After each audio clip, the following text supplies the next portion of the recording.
A continuación vamos a escuchar al profesor e investigador asociado del Centro de Investigación Avanzada CIAE de la Universidad de Chile, don Cristian Cavalín. Don Cristian tiene la palabra hasta por 10 minutos. Perdón. Bien. Muchas gracias, señor presidente. Por su intermedio saludo también a la ministra, al subsecretario y a las diputadas y diputados presentes. Quisiera solicitar autorización a la comisión para que en esta presentación me acompañe el profesor Patricio Rodríguez, ya que ambos hemos realizado investigaciones sobre el sistema de admisión escolar y fuimos también miembros de la mesa técnica del SAE, obviamente respetando los 10 minutos asignados. A ver, voy a aclarar lo siguiente. Se invitó por separado. Por favor. Van a tener 10 minutos cada uno. ¿Ya? Pues okay. Fueron invitaciones separadas. Ok. Líder más benevolente. Ok, muchísimas gracias, señor presidente. Bien, entonces quisiéramos comenzar con la primera lámina. No sé si alguien me puede ayudar con... ¿Quién tiene para pasar la... Gracias.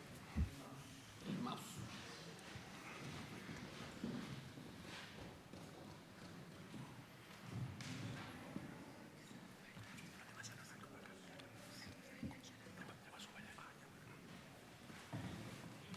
Teníamos más tiempo, se está acabando. Van 5 minutos. No devuelva el tiempo. No, algo pasó. Ya viene, ya viene. Pero eso es responsabilidad de la Secretaría, presidente. Jamás se asuma no eso. Le reste tiempo a los invitados. Y van 6. Qué benevolencia la de esta mesa. Se pasa. Lo agradecemos realmente, nos habíamos dividido la presentación y bueno, va a empezar Patricio, yo voy a hacer un par de puntos y luego yo termino. Nos vamos a juntar a los 20 minutos. No sé si está nuestra presentación disponible. Ahí sí, bien. Reanudamos. Muchísimas gracias, señor presidente. Ambos somos investigadores del CIAE y profesores del Instituto de Estudio Avanzado en Educación de la Universidad de Chile. Hemos realizado investigaciones sobre el SAE trabajando con familias y escuelas durante varios años, aproximadamente ya una década, y también estudiamos previamente la selección escolar. Basaremos esta presentación justamente en esa evidencia, no en evidencia anecdótica, en evidencia recogida desde el trabajo con las familias, por lo tanto no es solamente una revisión de literatura lo que realizaremos hoy. Bien, primero hay que decir que la ley de inclusión sí ha bajado la segregación escolar. Efectivamente, el informe señalado de la mesa técnica de la cual nosotros fuimos parte con Patricio sostiene lo que leyó quien me antecedió, pero luego de publicado ese informe, nuestro centro publicó una investigación bien acuciosa dando cuenta de la baja de la segregación escolar. Cedo ahora la palabra a Patricio porque nos dividimos esta presentación. Muchas gracias, presidente. Hago extensivo los saludos a todas las autoridades presentes a través suyo. Bueno, ¿por qué nos preocupa este proyecto? Porque consideramos 4 puntos aquí, que fragmenta el sistema con altos costos económicos y sociales para la familia del país, ya vamos a entrar en detalle en cada una de esas cosas, genera más ineficiencia y burocracia, introduce métodos discriminatorios que están prohibidos en países de la OCDE y no soluciona el problema de fondo, que es la falta de oferta de calidad. Por lo tanto, sugerimos que es mejor mantener un sistema integrado, perfeccionándolo según el consenso técnico y ojalá consolidar los avances en reducir la segregación. Partamos por el tema del sistema diferenciado. En este sistema, lo que propone el proyecto de ley fragmenta el sistema, genera un sistema que es más ineficiente y complejo, la elección mutua va a concentrar más postulaciones a menos establecimientos, se necesitará tiempo para coordinar y realizar las entrevistas, alargando esta primera fase, eventualmente si es secuencial, agregando más burocracia para la familia y los colegios, y más estudiantes no serán asignados a sus preferencias porque habrá oferta que estará fuera de ese proceso inicial. Las familias que no logran un cupo van a tener que ir al segundo proceso, que después de uno que fue bastante agotador, donde tuvieron que sufrir eventualmente muchas entrevistas. Respecto a la entrevista, estas están prohibidas en muchos países de la OCDE con financiamiento estatal.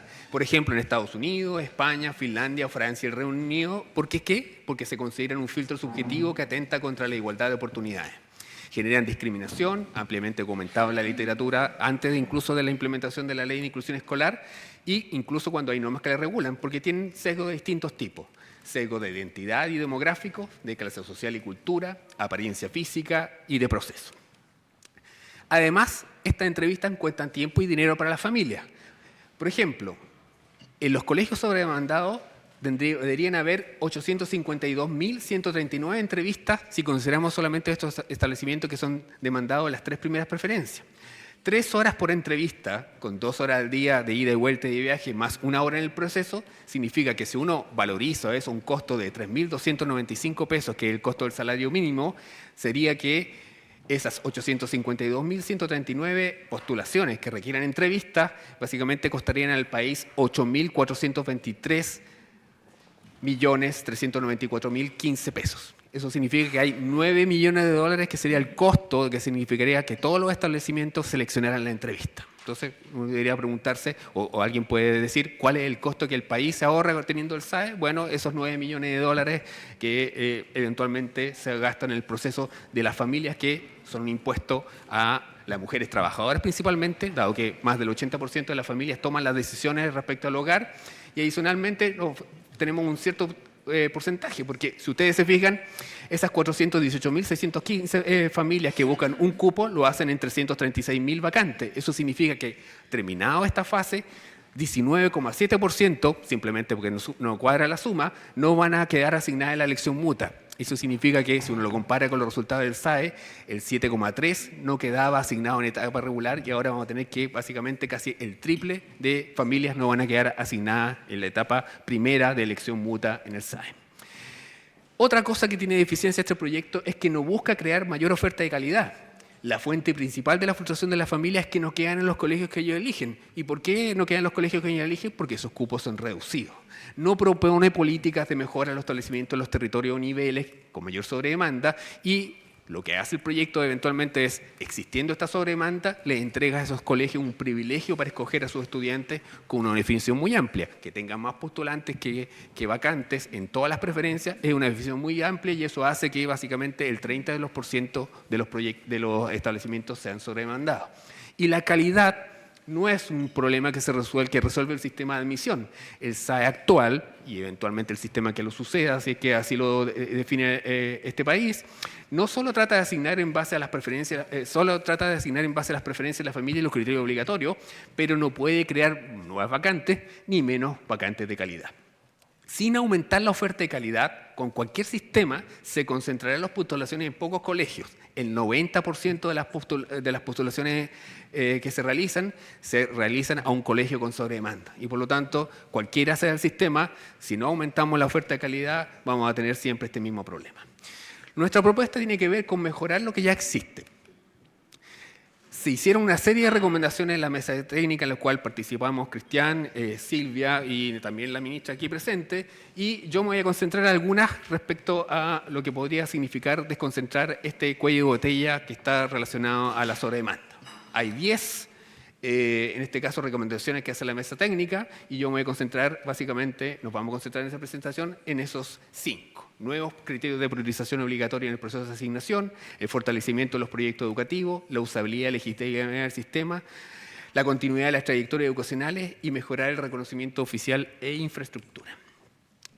Respecto a los nuevos criterios de priorización obligatoria, bueno, estos criterios de priorización permiten incorporar criterios voluntarios en los establecimientos, vale decir, todos esos elementos que los colegios quieren tener en sus proyectos educativos pueden ser reconocidos a través de estos criterios de priorización voluntarios.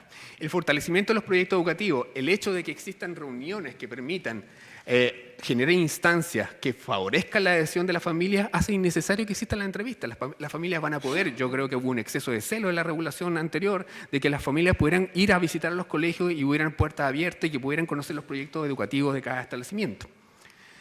La usabilidad y legitimidad del sistema. Esto es sumamente importante porque lo que dice la encuesta del Mineduc es solamente el 45% de los apoderados reportan que solo conocen la segunda preferencia a la cual postulan y un 51.4% su tercera preferencia. Vale decir, la gente se concentra en una opción y por lo tanto cuando la segunda y la tercera la ponen de alguna forma porque la escuchan de oído, y eso significa que hay una alta frustración porque esas segundas y terceras preferencias al final no son preferencias reales con respecto a lo que querían obtener de sus postulaciones. La continuidad de las trayectorias educacionales. Recordemos que hay mucha gente postulando al SAE, pero resulta que el 24% lo hace porque se le acaba su establecimiento. Si uno quisiera sacar a esas personas y darle unos cupos de continuidad, habría 111.460 familias que no necesitarían pasar por el SAE. Vale decir, la cantidad de postulaciones se reduciría en un 25%. Y finalmente, mejorar el reconocimiento oficial de infraestructura. Si hay colegios con sobredemanda, uno puede decir, pues, ¿por qué no podemos generar más cupos? ¿No es cierto? Y obviamente eso haría mucho más flexible los casos que se mencionaban anteriormente. Una de las cosas muy importantes también es dar flexibilidad, ¿no es cierto?, a los sostenedores y a los directores para que puedan manejar todas estas circunstancias que muchas veces causan dolor a las familias porque realmente no se puede solucionar por una vía administrativa que sea bastante legible. Y aquí le quisiera dar el pase a Cristian en los temas de usabilidad y legitimidad del sistema que vamos a revisar a continuación. Sí, se ha dicho mucho que las familias no quieren el SAE, lo que no es completamente efectivo, porque hay familias que sí quieren el SAE. Las familias con niños y niñas con necesidades educativas especiales muestran un gran aprecio por el SAE porque ha evitado discriminación arbitraria, ha evitado humillaciones, eso nos dicen nuestras entrevistas, nuestro focus group, las conversaciones que también sostuvimos con esos apoderados y apoderadas en la mesa técnica donde participamos junto a Patricio. Se ha dicho también que el SAE goza de buena prensa. Al contrario, el SAE goza de una muy mala prensa. A través de 2 proyectos de investigación analizamos la cobertura mediática desde el origen del SAE y generalmente esa cobertura ha sido desfavorable, tanto que ha afectado las percepciones públicas que existen sobre el SAE. Por ejemplo, una investigación reciente financiada por el Estado a través de un proyecto Fondesit mostró lo siguiente. Si puede avanzar yo mismo. Sí, puedo avanzar yo mismo. Aplicamos una encuesta a 2.351 apoderados y apoderadas, una muestra probabilística, una encuesta bien seria, realizada en Antofagasta, Valparaíso, la región metropolitana y el Biobío, y quienes tienen una peor actitud con el SAE son apoderados que no necesariamente vinculan esa mala actitud con su elección de escuela, sino más bien con el proceso de elección a través de la plataforma web o de la información circulante. Por lo tanto, no voy acá a poner los datos estadísticos que hicimos para lograr esta conclusión, pero mientras más difícil resultó buscar información, menor es la percepción de la libertad de elección. Mientras más confuso es informarse, mayor probabilidad de que el SAE, de que uno aprecie que el SAE no constituye un avance positivo para el sistema educativo. Y mientras peor fue la experiencia al informarse, peor es la percepción de que el SAE promueve la equidad. Es decir, todos los valores asociados al SAE están vinculados también a la manera en cómo conversamos públicamente sobre el SAE, al proceso de postulación mismo, a la plataforma web, por eso hablamos de usabilidad y legitimidad social. Y, por ejemplo, en esta misma encuesta se generaban contradicciones. De los 2.400 apoderados encuestados, 671 respondían al mismo tiempo que el SAE es una tómbola, pero que les había permitido elegir el establecimiento de su preferencia para sus hijos. Es una contradicción evidente, ¿no? Porque si es una tómbola, no me permitió elegir, pero sí el cuarto de esa población así lo cree. 455 personas de esos 2.400, lo tomo con número, obviamente representativa esta encuesta, dice al mismo tiempo que el SAE no reconoce el mérito y el trabajo de las familias, pero que sí valora la excelencia académica en la admisión. Y 263 personas encuestadas de esa encuesta sostienen ambas contradicciones a la vez. Entonces, lo que queremos reforzar es que no necesariamente las actitudes negativas hacia el SAE tienen que ver con el sistema de admisión, sino también en cómo nosotros hablamos del SAE y cómo hemos discutido públicamente del SAE. Y esa es una responsabilidad que todos quienes participamos del debate público deberíamos hacernos cargo. Entonces, bueno, ¿por qué estamos tratando de alguna forma de que este sistema se mantenga con una cierta perfeccionándolo? Porque evidentemente, así como está, tampoco sirve la familia y por lo tanto se requieren unas modificaciones que muchas de esas se propusieron en la mesa técnica.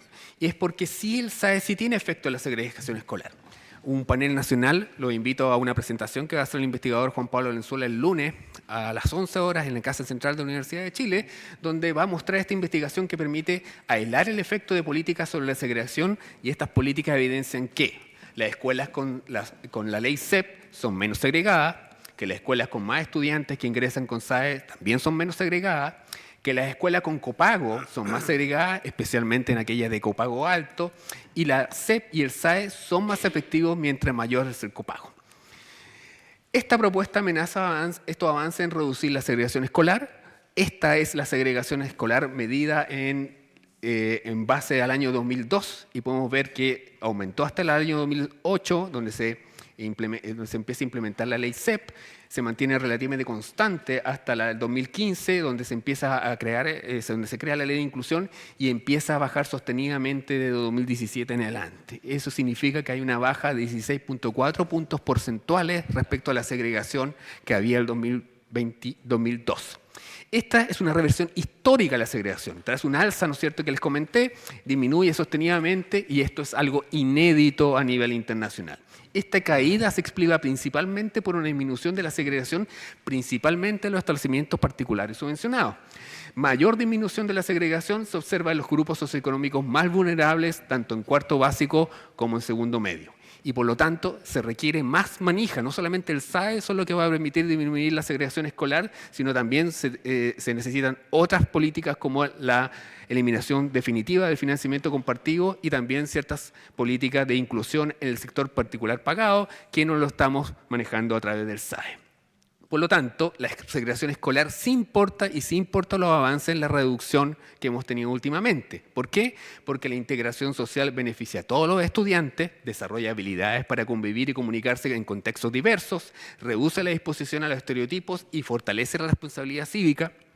Porque la segregación limita las oportunidades educativas, las escuelas que concentran más estudiantes vulnerables acceden a docentes con menos experiencia y mayor rotación a menores recursos de aprendizaje, y dicha concentración afecta las oportunidades educativas más que la condición individual de pobreza. Por lo tanto, sus efectos se extienden al desempeño en educación superior y más adelante en ingresos y la salud, con impactos de corto, mediano y largo plazo y transmisión intergeneracional. Y por lo tanto también esto genera ineficiencia para todo el sistema, porque los sistemas escolares más segregados alcanzan menores logros educativos en promedio. Y eso es lo que le ocurre a Chile. Tenemos menos logros educativos porque tenemos mayor segregación. Por lo tanto, en síntesis, si me permiten resumir, es mejor mantener un sistema integrado que evite el costo económico y social, ya lo mostramos, ¿no es cierto?, el tiempo que se pierde en la familia, las horas de trabajo perdidas que van a tener los distintos empleadores, porque introduce esta nueva propuesta y queremos que se mantengan los avances en reducir la segregación. ¿Cuáles son las recomendaciones de la mesa técnica? No voy a entrar en profundidad, pero queremos que es importante incorporar el mérito en otros criterios voluntarios que no discriminen y fortaleciendo la inclusión, que se fortalezca la adhesión, pero sin entrevista, que se permitan gestionar los casos excepcionales de forma tal que esas familias, que los directores puedan resolver esa casuística que se produce en un sistema poco flexible. Queremos que las familias se informen dentro y fuera del sistema, mejorando la fase complementaria, mejorando la información, porque si ustedes se dieron cuenta, uno podría gestionar básicamente que las familias pudieran acceder a mejores opciones y no solamente a su primera preferencia. Entonces, se necesita aumentar la oferta de calidad. Es fundamental que eso lo hagamos para que no exista sobredemanda. El cuello de botella del sistema educativo actualmente es que hay pocos establecimientos que la gente percibe de calidad y por lo tanto uno quisiera, que el problema no sea asignar esos cursos escasos, sino que a través de los datos que permite el SAE se pueda, ojalá, mejorar esta oferta en los territorios y los niveles con sobredemanda para que el sistema escolar y la gente básicamente pueda ir a los establecimientos que sean más cercanos y que el sistema no funcione con un alto grado de aleatoriedad. La aleatoriedad se produce porque hay demanda concentrada. Si no hubiera demanda concentrada, el sistema no incorporaría un aspecto tan aleatorio. Esa ha sido nuestra presentación. Nosotros queremos reforzar que hemos propuesto mejoras al SAE. En ningún caso queremos mantener el sistema como está. Sabemos que existen falencias, que una política pública debe ser evaluada, pero esa evaluación y esos cambios tienen que ser rigurosos para no afectar los avances logrados y porque yo creo que todos compartimos en esta mesa el propósito final, que es una mejor calidad de educación para todos los niños y niñas de nuestro país. Muchas gracias, señor presidente. Muchas gracias, comisión.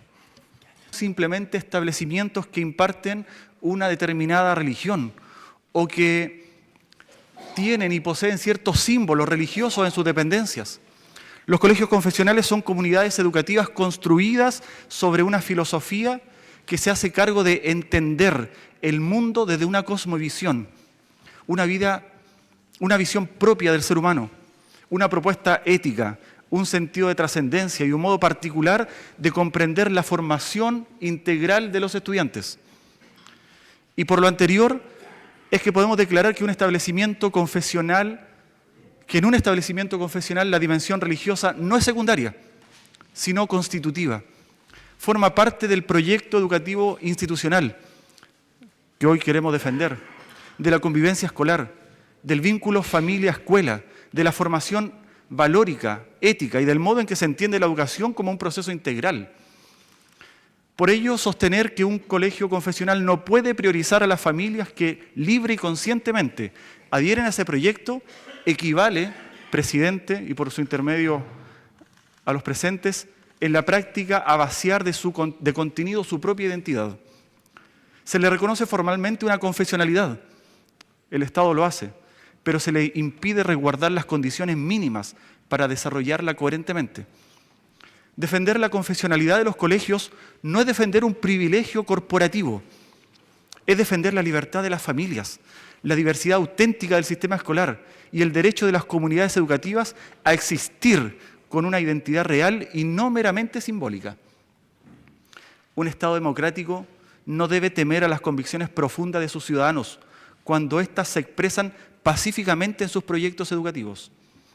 Por el contrario, debe crear las condiciones para que esas convicciones puedan traducirse en comunidades escolares vivas, coherentes y fecundas.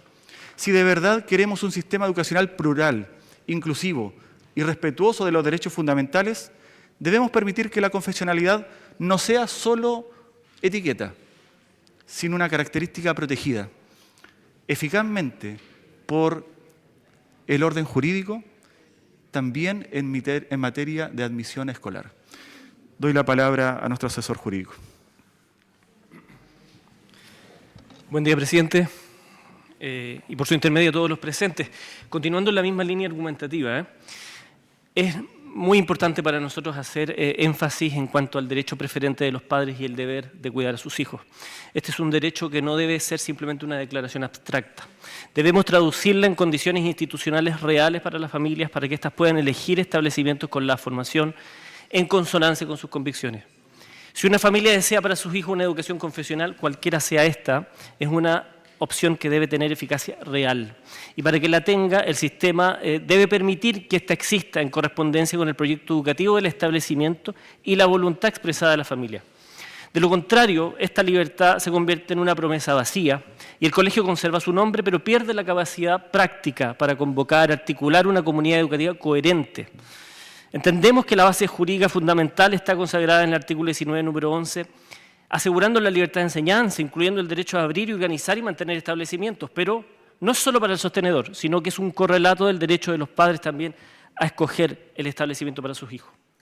Otra idea de fundamental importancia que podemos encontrar para nosotros es el pluralismo democrático. Muchas veces se ha planteado esta discusión en cuanto a la neutralidad estatal, pero la verdad es que el Estado no debe homogeneizar los proyectos, ni diluirlos, ¿verdad? Consiste en garantizar la coexistencia de diversas propuestas educativas, siempre dentro del marco constitucional y el respeto irrestricto a la dignidad de las personas. Los colegios confesionales aportan al sistema educativo con riqueza histórica social innegable.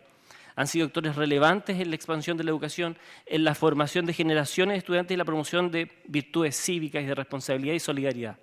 Eliminar o debilitar esta capacidad no fortalece el pluralismo, lo debilita.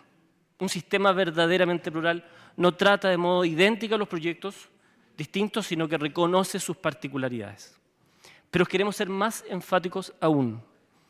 Reconocer la confesionalidad como un posible criterio de prioridad no implica validar la discriminación arbitraria ni exclusiones indebidas.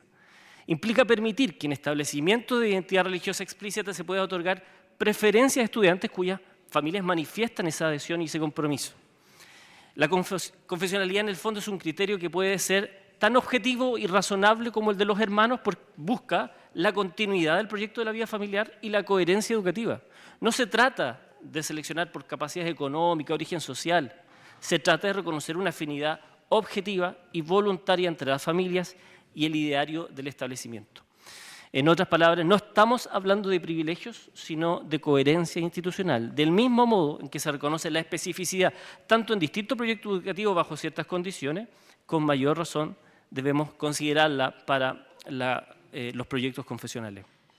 Consideramos de importancia, solo mencionándolas en honor al tiempo, ciertos principios que sustentan lo planteado como la libertad de enseñanza, la libertad de conciencia y de religión, el derecho preferente de los padres a educar a sus hijos, por supuesto, como fue mencionado, el principio de pluralismo y la autonomía de los cuerpos intermedios. Desde esta perspectiva, una reforma al sistema que ignore la naturaleza propia de los colegios confesionales corre el riesgo de tensionar más innecesariamente estos principios. Consideramos y valoramos el proyecto. Consideramos que recoge la legítima preocupación en cuanto a la rigidez del sistema y la prevalencia del componente aleatorio.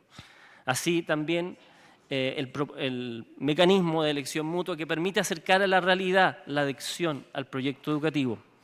Sin duda esto se debe alinear con la protección constitucional a la libertad de enseñanza y al mismo tiempo subrayar en que la libertad de enseñanza, por cierto que no es absoluta, sino que debe coexistir con el principio de la no discriminación arbitraria que también defendemos. Por esto creemos que el proyecto puede ser constitucionalmente viable si se incorporan salvaguardas objetivas, procedimientos verificables que hagan compatible la priorización de la confesionalidad con la prohibición de la discriminación. Estimamos necesario esta modificación al sistema de admisión y también que se establezca expresamente que los proyectos educativos confesionales puedan otorgar prioridad en la admisión a postulantes cuyas familias manifiesten en forma libre, informada y verificable su adhesión al proyecto. No se afectaría de esta forma el orden, la transparencia y la justicia de este sistema, pero sí corregiría una omisión relevante que actualmente tenemos: la falta de reconocimiento suficiente a la especificidad de los proyectos confesionales.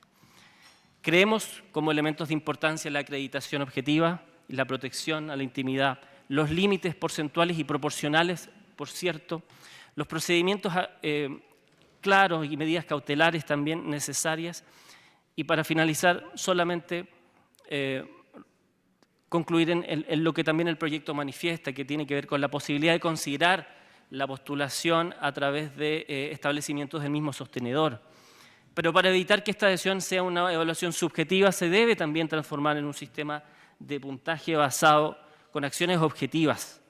Consideramos que es de vital importancia garantizar la continuidad del itinerario formativo del alumno dentro de la misma espiritualidad o carisma educativo, protegiendo el derecho de los padres a que sus hijos completen su formación bajo una misma línea educativa, sin interrupciones aleatorias.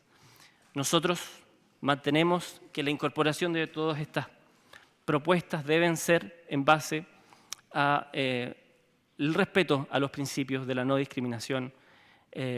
La restricción debe sujetarse siempre al control de la proporcionalidad y los límites constitucionales. Muchas gracias, presidente. Gracias, presidente. Agradecemos a don Jorge y don Oliver por su participación. Señoras y señores diputados, vamos a ofrecer la palabra a continuación y les voy a pedir encarecidamente que sean breves, de tal manera que podamos tener el tiempo suficiente para que nuestros invitados puedan hacer uso por segunda vez, por 3 minutos, para que puedan redondear algunas ideas o dar alguna respuesta a los planteamientos de los señores diputados. Tengo en primer término, y le pido que por favor sea breve, a la diputada Schneider. Diputada, tiene la palabra. Ahí está. Sí, muchas gracias, presidente, por asistirme también con el micrófono. Sí, trataré de ser breve, pero efectivamente está difícil porque se dijeron muchas cosas y son muchas presentaciones. Pero lo primero que yo quiero decir a modo de comentario general es que valoro mucho que podamos ir sentando ciertos pisos a partir de las exposiciones, sobre todo de, bueno, a propósito, agradezco todas las exposiciones, creo que son muy importantes y es muy valorable que tengamos este proceso de diálogo para un proyecto tan complejo. Pero creo que particularmente en las exposiciones del CIAE, de Silvia Izaguirre, en otras más, creo que vamos sentando ciertos criterios objetivos que nos permiten guiar esta discusión. Más allá de las legítimas diferencias que podemos tener entre todas y todos que estamos acá, probablemente no pensamos lo mismo en esta esquina, ni en esa, pero creo que vamos sentando ciertos pisos para dar esta discusión racionalmente y con datos.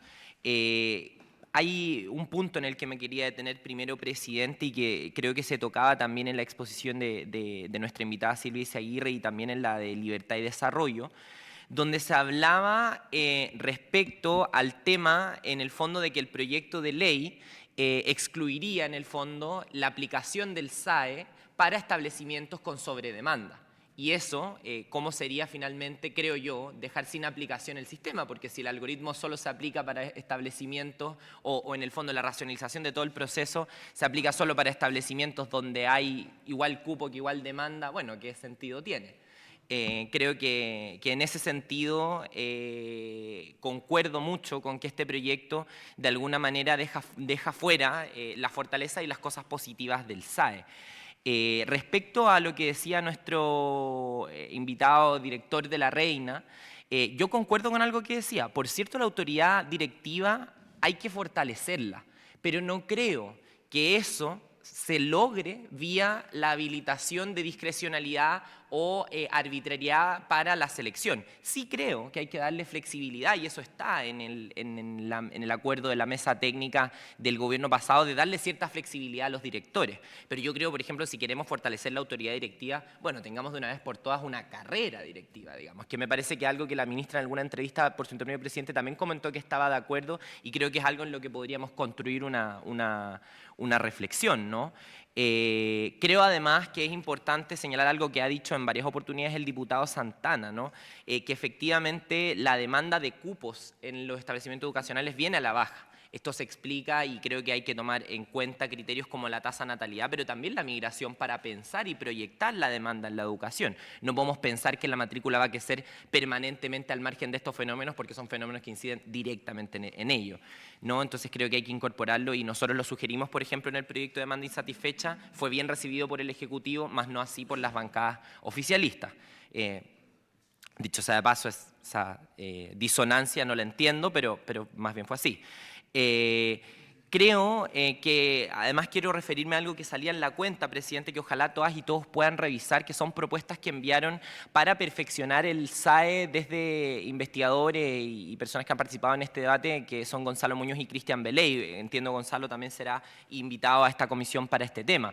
Pero efectivamente ahí hay distintas propuestas, el perfeccionamiento y la ampliación de criterios de priorización, la posibilidad de tener criterios de priorización adicionales y diferentes por establecimiento, elevar las cuotas, disminuir el uso del azar en un buen porcentaje, se repone la selección académica para ciertos cursos, a mí me parece desde séptimo básico en adelante un buen criterio, que también entiendo que era lo mismo que llegó a la mesa técnica, para un número predefinido de establecimiento, obviamente con cierto control y supervigilancia del sistema, y bueno, como decía anteriormente, se da a los directores la flexibilidad, se formaliza mejor la aceptación de los padres al proyecto educativo y se refuerzan instancias informativas al respecto. Y creo que ahí, que es un poco las propuestas que envían los investigadores que señalaba, y también el acuerdo de la mesa técnica, hay mucho para resolver los problemas que nos presentaron, por ejemplo, los apoderados y apoderadas del día de ayer.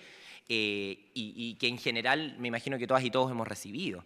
Y si algo falta, lo podemos incorporar. Mi pregunta, y esta va, presidente, por su intermedio al Ejecutivo, es ¿por qué no tomar propuestas que resuelven los problemas puntuales que tienen las familias con la postulación, en vez de hacer un rediseño tan radical? Porque yo sí creo, como señalaban varios de nuestros expositores, que se desnaturaliza y se elimina finalmente el sistema que tenía y se reemplaza por otro, que es, bueno, este sistema que viene después de la elección mutua y la elección mutua propiamente tal.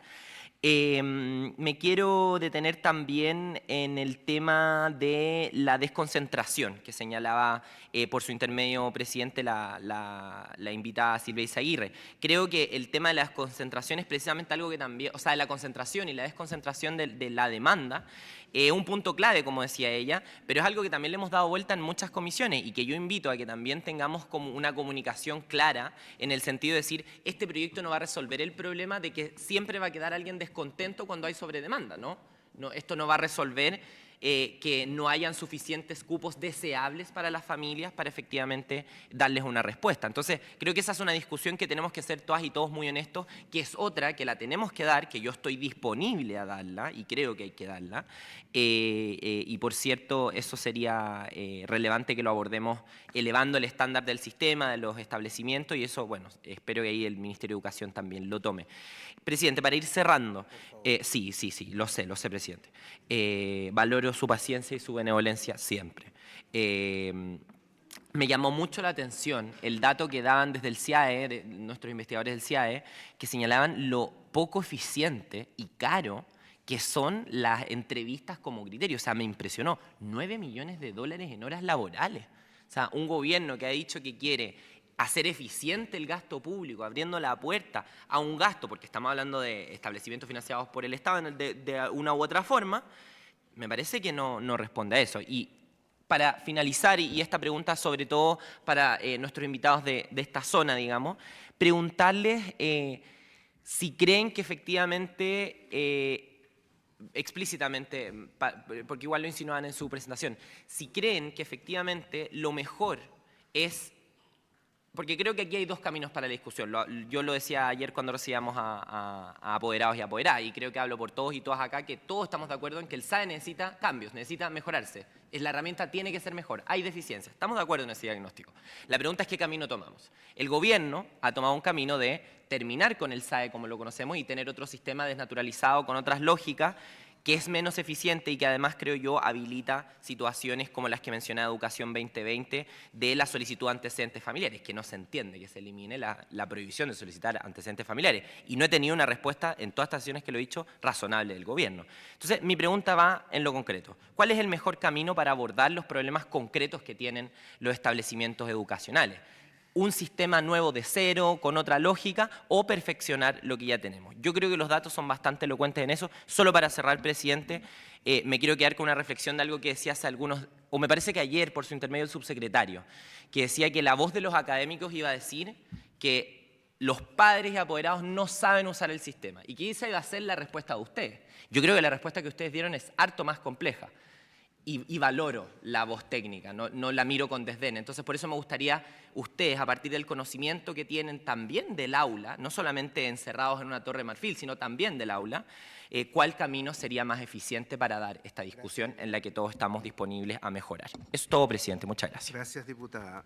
Les reitero, dentro de lo posible, acotar. Sí. Si interviene cada uno 7 minutos, como se ha hecho, no vamos a alcanzar a darle la oportunidad a nuestros invitados. Bien. Diputado Santana tiene la palabra. Diputado Santana tiene la palabra. Gracias, presidente. Bueno, parto por saludar, digamos, a los y las invitadas el día de hoy. Agradezco también el tono de las exposiciones porque creo que esto permite provisionar a la Comisión de Información y de Antecedentes, que son bien importantes, dejando de lado, por cierto, las caricaturas que muchas veces se generan en torno a esta discusión. Y quisiera, presidente, hacer mención de 3 cosas, básicamente. La primera es que, tal como lo decía en la Comisión de Educación de esta semana, a mí me da la impresión de que en este debate hay 2 aspectos que son bien sustantivos. Hay un aspecto que tiene que ver con una diferencia ideológica, yo lo voy a decir en esos términos, respecto a los criterios que se utilizan a la hora de seleccionar estudiantes. Porque, como he criticado muchas veces de que el Ministerio de Educación hacía mención acerca de la demanda en una de las exposiciones que hizo respecto a este proyecto, yo creo que la demanda no se resuelve con este proyecto. Lo que va a cambiar es el criterio de selección de los estudiantes para ser muy justos y muy precisos y rigurosos con los cambios que se están proponiendo al sistema. La única forma que se modificara el asunto de la demanda sería mejorar la oferta que hoy día actualmente tienen las comunidades educativas, y eso, digamos, yo al menos no lo veo plasmado en esta iniciativa. Y lo segundo tiene que ver con la eficiencia respecto a lo que se está proponiendo, ¿no? Acá se decía que, por ejemplo, van a convivir 2 especies de modalidades de postulación. Entonces, presidente, yo quería hacer 2 preguntas respecto a este tema. La primera quería hacer la pregunta a Silvia y a los investigadores de la Universidad de Chile respecto a cuál va a ser el impacto que esto va a tener en caso de que sea implementado este nuevo sistema respecto a las postulaciones. Algo de eso se dijo, digamos, ¿no? Pero, por ejemplo, yo ponía el caso el día de ayer, ¿qué pasa con la situación de un estudiante que postula, por un lado, a la modalidad tradicional, llamémoslo el sistema de admisión escolar, y por otra parte, postula dentro de sus preferencias también a esta modalidad de elección mutua entre establecimientos? ¿Qué va a ocurrir si es que finalmente el estudiante, por ejemplo, queda seleccionado en su primera preferencia, que es de este mecanismo SAE, y posteriormente no queda, digamos, no opta, digamos, por la opción a la cual postuló en este sistema de elección mutua? La pregunta respecto a los criterios se la quería hacer a nuestro invitado de la Comuna de La Reina, respecto a lo que él señaló, porque él dijo algo, yo de hecho escribí lo que él dijo, a ver, lo tengo por acá.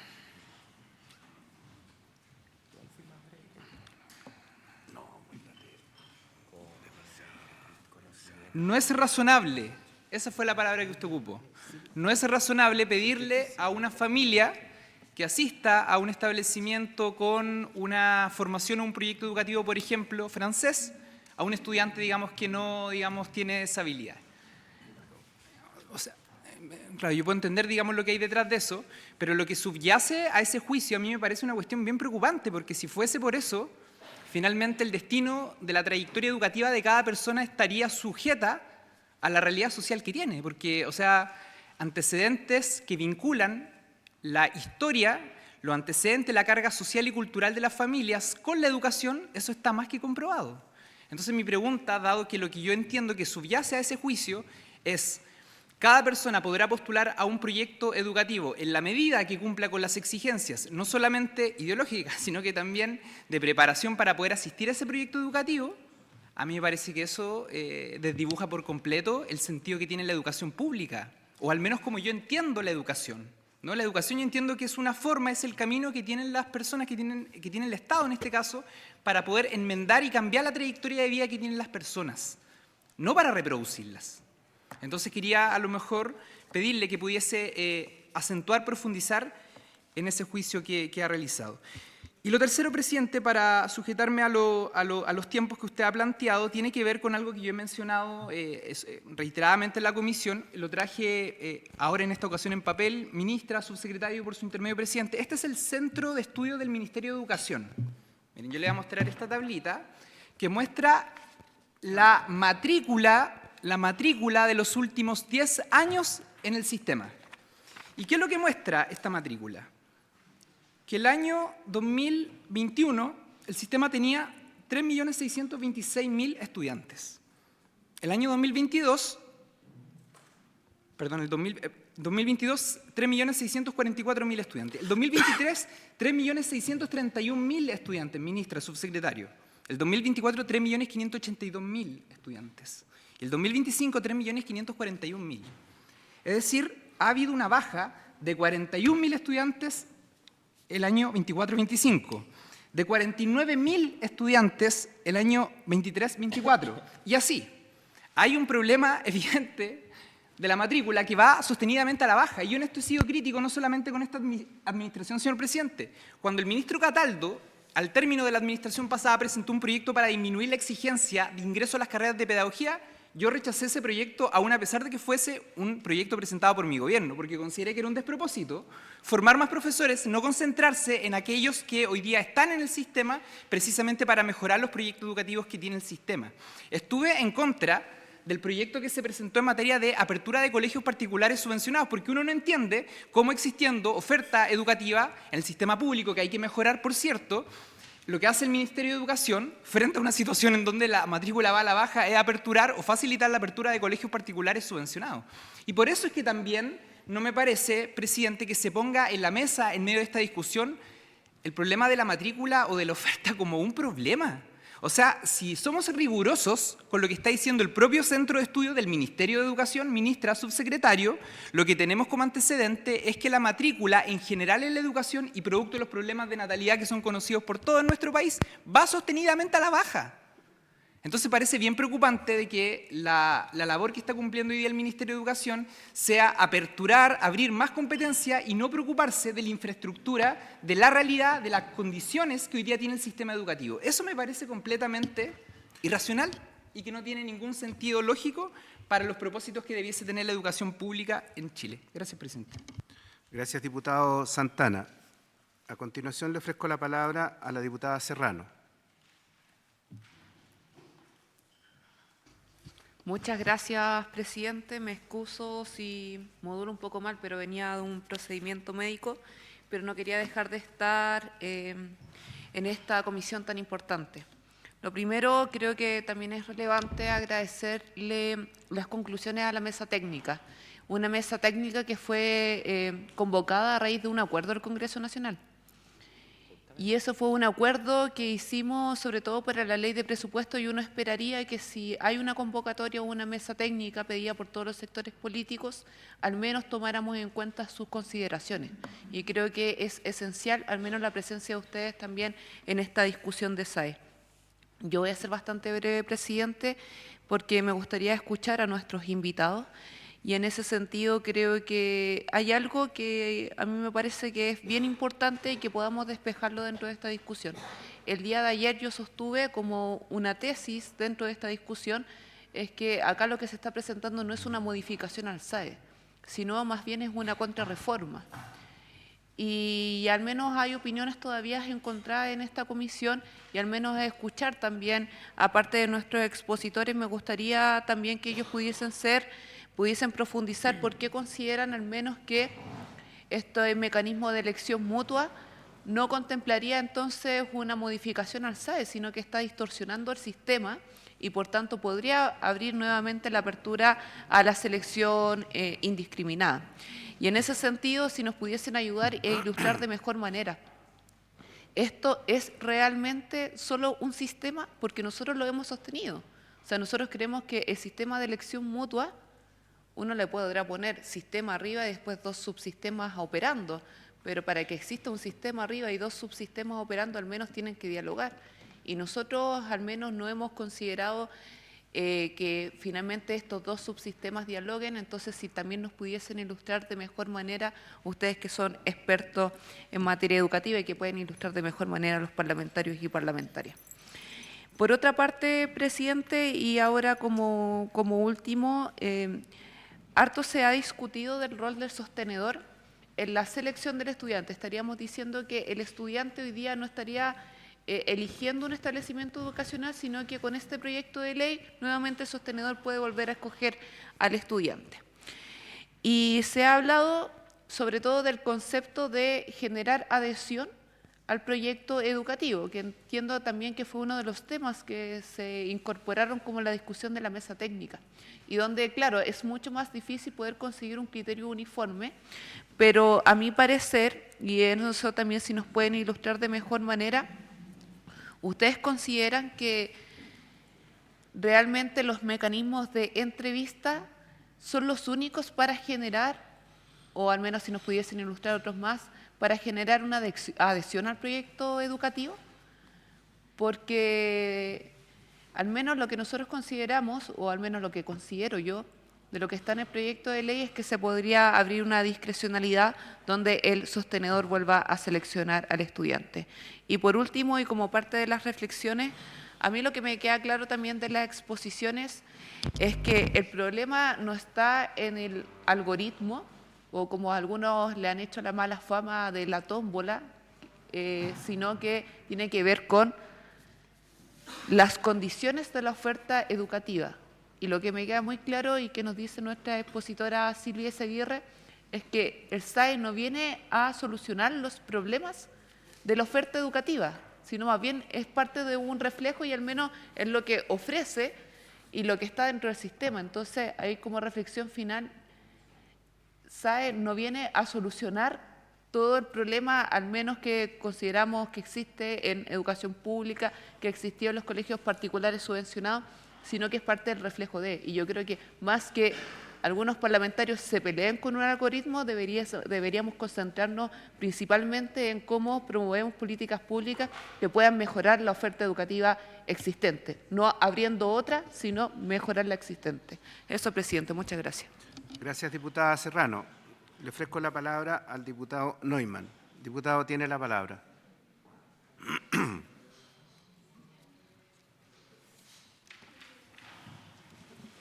Muchas gracias, presidente.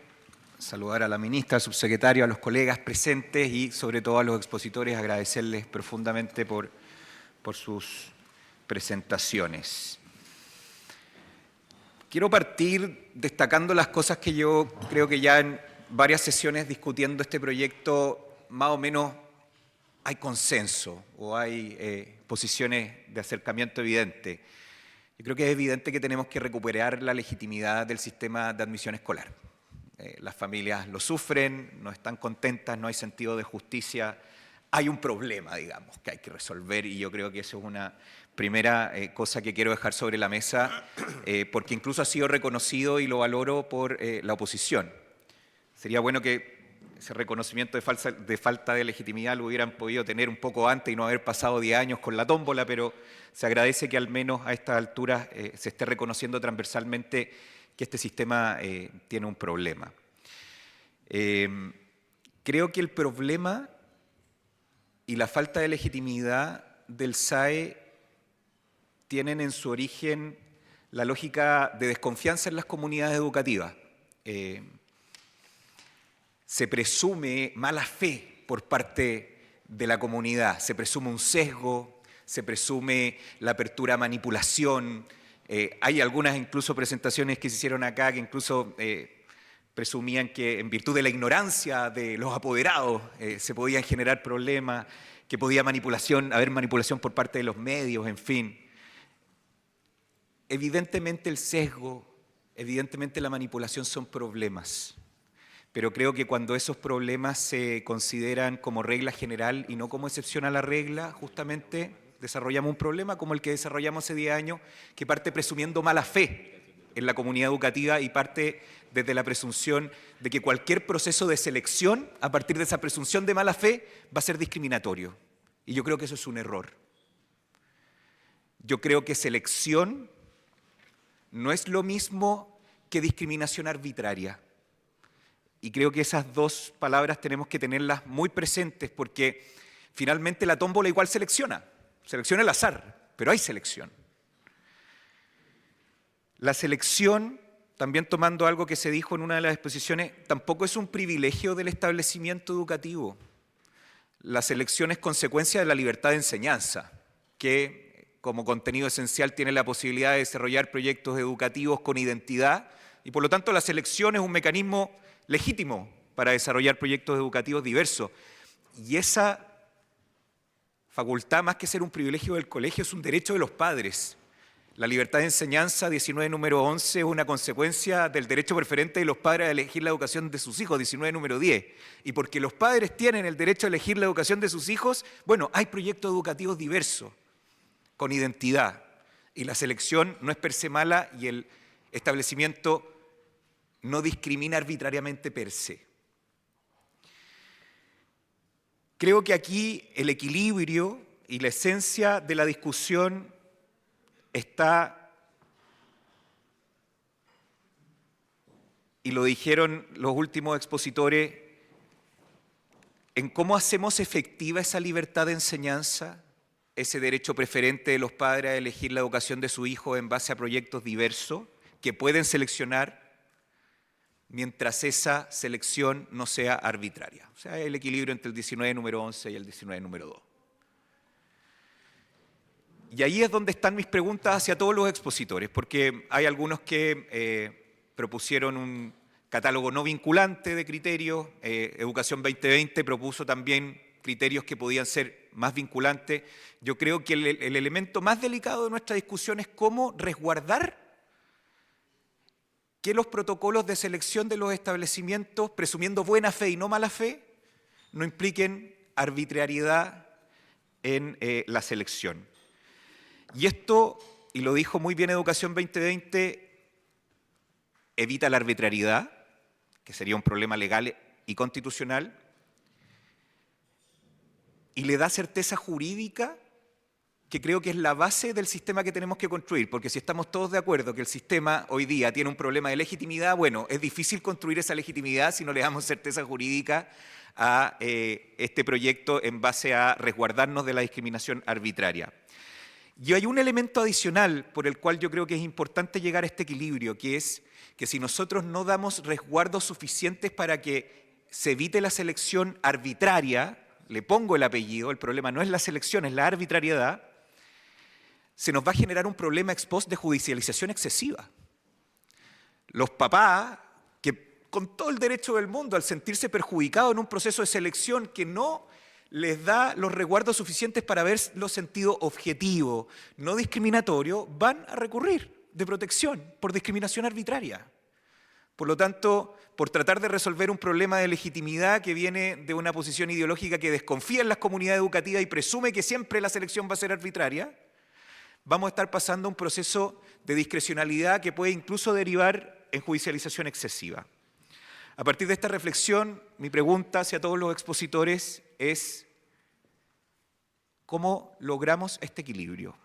¿Cómo logramos devolverle la confianza a las comunidades educativas, presumir buena fe en los procesos de selección, el que no necesariamente el sesgo es la regla general, el que no necesariamente la discriminación arbitraria es la regla general?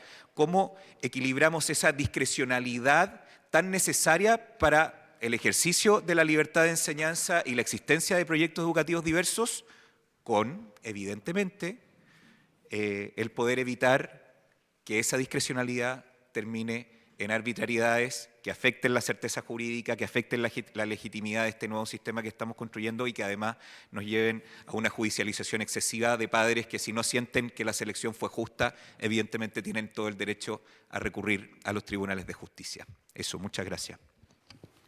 Gracias, diputado Neumann. Diputada Charpentier, tiene la palabra. Gracias, señor presidente. Muy buenos días a la ministra, a su equipo y, por supuesto, a los invitados. Muchas gracias por sus distintos aportes a esta discusión. Tengo varios temas. Lo primero que quisiera hacer presente es que es claro que desde la oposición no existe una tesis clara respecto a cómo están enfrentando esta reforma al sistema, porque hemos visto que el diputado Santana, por su intermedio presidente, alude a que se mantiene un mismo sistema con reformas y modificaciones, y en oposición la diputada Serrano, por su intermedio presidente, sostiene que esto es una contrarreforma, y también la diputada Schneider, por su intermedio presidente, y a su vez sabemos, los distintos, entiendo, expositores, digamos, están de acuerdo en que esto es una reforma al sistema, no una refundación del sistema, ¿ya? Y nosotros, desde el Partido Republicano, creemos que esto es una reforma al sistema, no una refundación del sistema, porque se mantiene vigente la tómbola en una proporción relevante de establecimientos educacionales, aun cuando, en nuestro caso, quisiéramos que la tómbola terminara por completo, es decir, que se terminara con el sistema de la maldita tómbola. Bueno, ese es un punto que me parece relevante a tener presente sobre a qué se opone de frente, cuál es la tesis de la oposición. Sería interesante saberlo. Segundo, no logro identificar, señor presidente, con la debida precisión y certeza, cuál es la propuesta de la oposición en materia de resolución de un problema que existe hoy día, que es el de la sobredemanda, y es el problema que aspira a resolver este proyecto de ley, ¿cierto? En parte. Y al no existir una alternativa o una propuesta, entonces el problema continúa vigente y la oposición se opone a la idea de que para resolver este problema existan criterios de justicia, de mérito, digamos, discrecionalidad por parte de los directores y sostenedores, ya que incluso parte de los diputados presentes por su intermedio presidente aluden a que la discrecionalidad sería sinónimo de arbitrariedad y eso evidentemente no es así.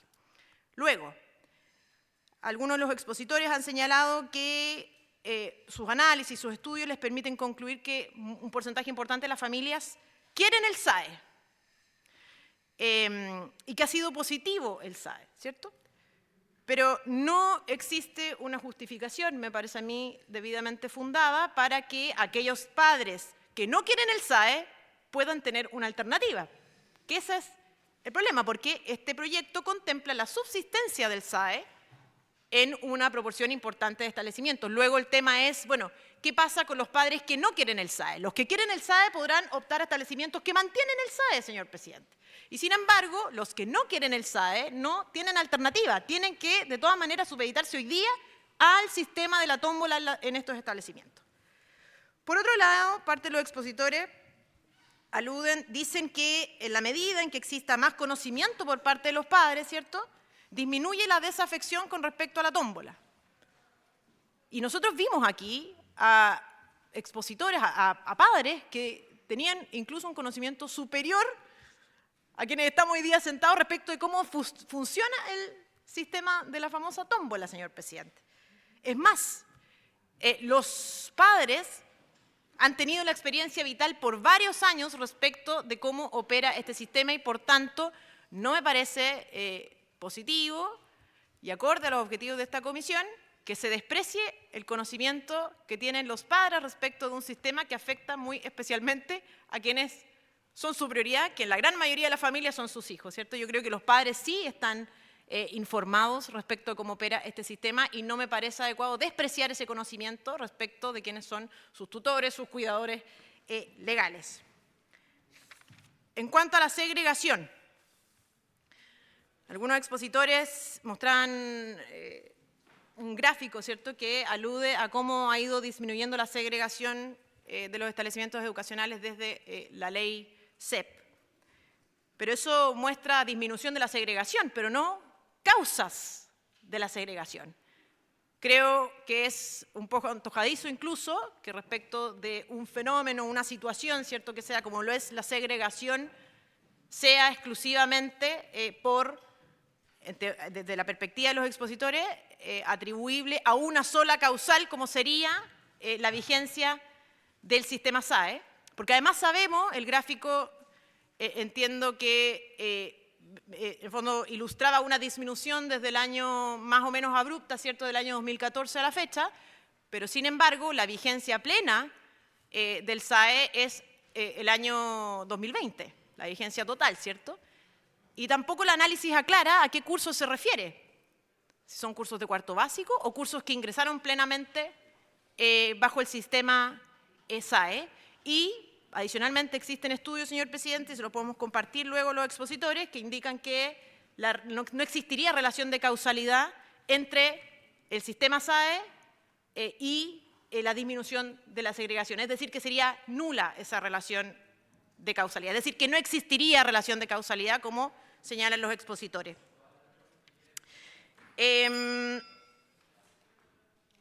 Después, bueno, no, solo que quede establecido que eso, que los estudios de causalidad descartan que exista segregación, más bien, perdón, que los estudios de causalidad descartan como elemento de segregación el sistema, la vigencia de esta ley, el presidente, sino que, por tanto, esto correspondería a otras razones. Y, por último, estamos frente a no la disyuntiva, pero sí la dificultad de cómo hacemos, en el fondo, efectiva lo que dice relación con el derecho preferente de los padres de educar a sus hijos y también la libertad de enseñanza, porque vemos muy especialmente que los colegios con sobredemanda son precisamente aquellos colegios, como bien lo señalaba Libertad y Desarrollo, aquellos colegios que tienen un proyecto educativo vinculado a temas religiosos o colegios particulares subvencionados, ¿verdad? Y por tanto, existe un proceso de selección de las escuelas por parte de los padres, ¿cierto?, que está vigente, que no respeta hoy día la libertad de enseñanza, ¿cierto?, porque no les permite hacer efectivo el cumplimiento del proyecto educativo al aceptar el ingreso de estudiantes de manera obligatoria a través de un sistema que es aleatorio o de acuerdo a criterios que no dicen relación directa con el proyecto educativo. Y por tanto, en la realidad no existe hoy día el ejercicio pleno de la libertad de enseñanza. Y creo que un proceso de selección que tenga por objetivo el respeto al proyecto educativo podría cumplir con ese objetivo de compatibilizar adecuadamente lo que es el derecho preferente de los padres con la libertad de enseñanza, que son dos derechos y garantías fundamentales que están consagrados en nuestra Constitución. Y solo reiterar que en ese proceso, discrecionalidad y confianza a directores, sostenedores y establecimientos educacionales no es sinónimo de arbitrariedad, señor presidente. Solo eso, muchas gracias. Gracias, diputada Charpentier. Diputada Becerra. Muchas gracias, presidente. Saludo por su intermedio a todos los presentes. Y antes de comenzar mi intervención, la verdad es que me gustaría solicitarle que se aplique el artículo 280 en relación a las faltas al orden, porque ya en reiteradas oportunidades cuando habla el oficialismo, los diputados de oposición, ¿cierto? Pero por sobre todo los asesores comienzan a hacer gestos, comienzan a reírse, comienzan a hacer faltas de respeto evidentes a lo que uno está hablando. Y yo creo que no es, me parecía que no era necesario, pero al parecer veo que no van a cambiar la actitud, entonces quiero recordarles que las personas que estamos acá, las personas que estamos hablando, somos autoridades.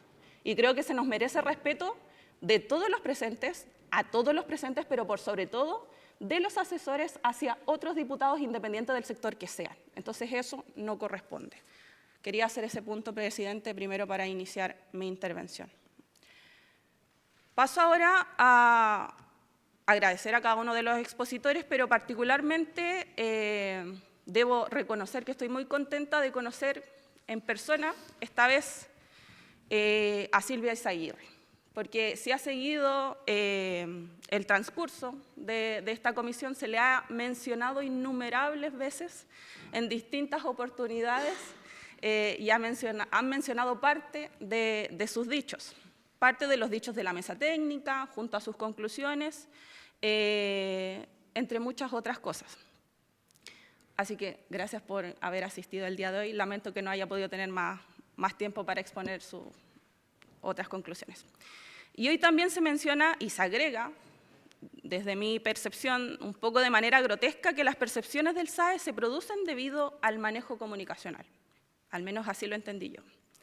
El gran problema, y lo que me interesa plantear en este punto, es que se mencionan algunos puntos de manera muy astuta, solo algunas posturas, algunas conclusiones, algunas partes de los estudios, dejando de lado lo sustantivo, lo importante que es poner sobre la mesa todas las posturas, no solo la que a mí me conviene según mi ideología o según mi postura respecto al SAE.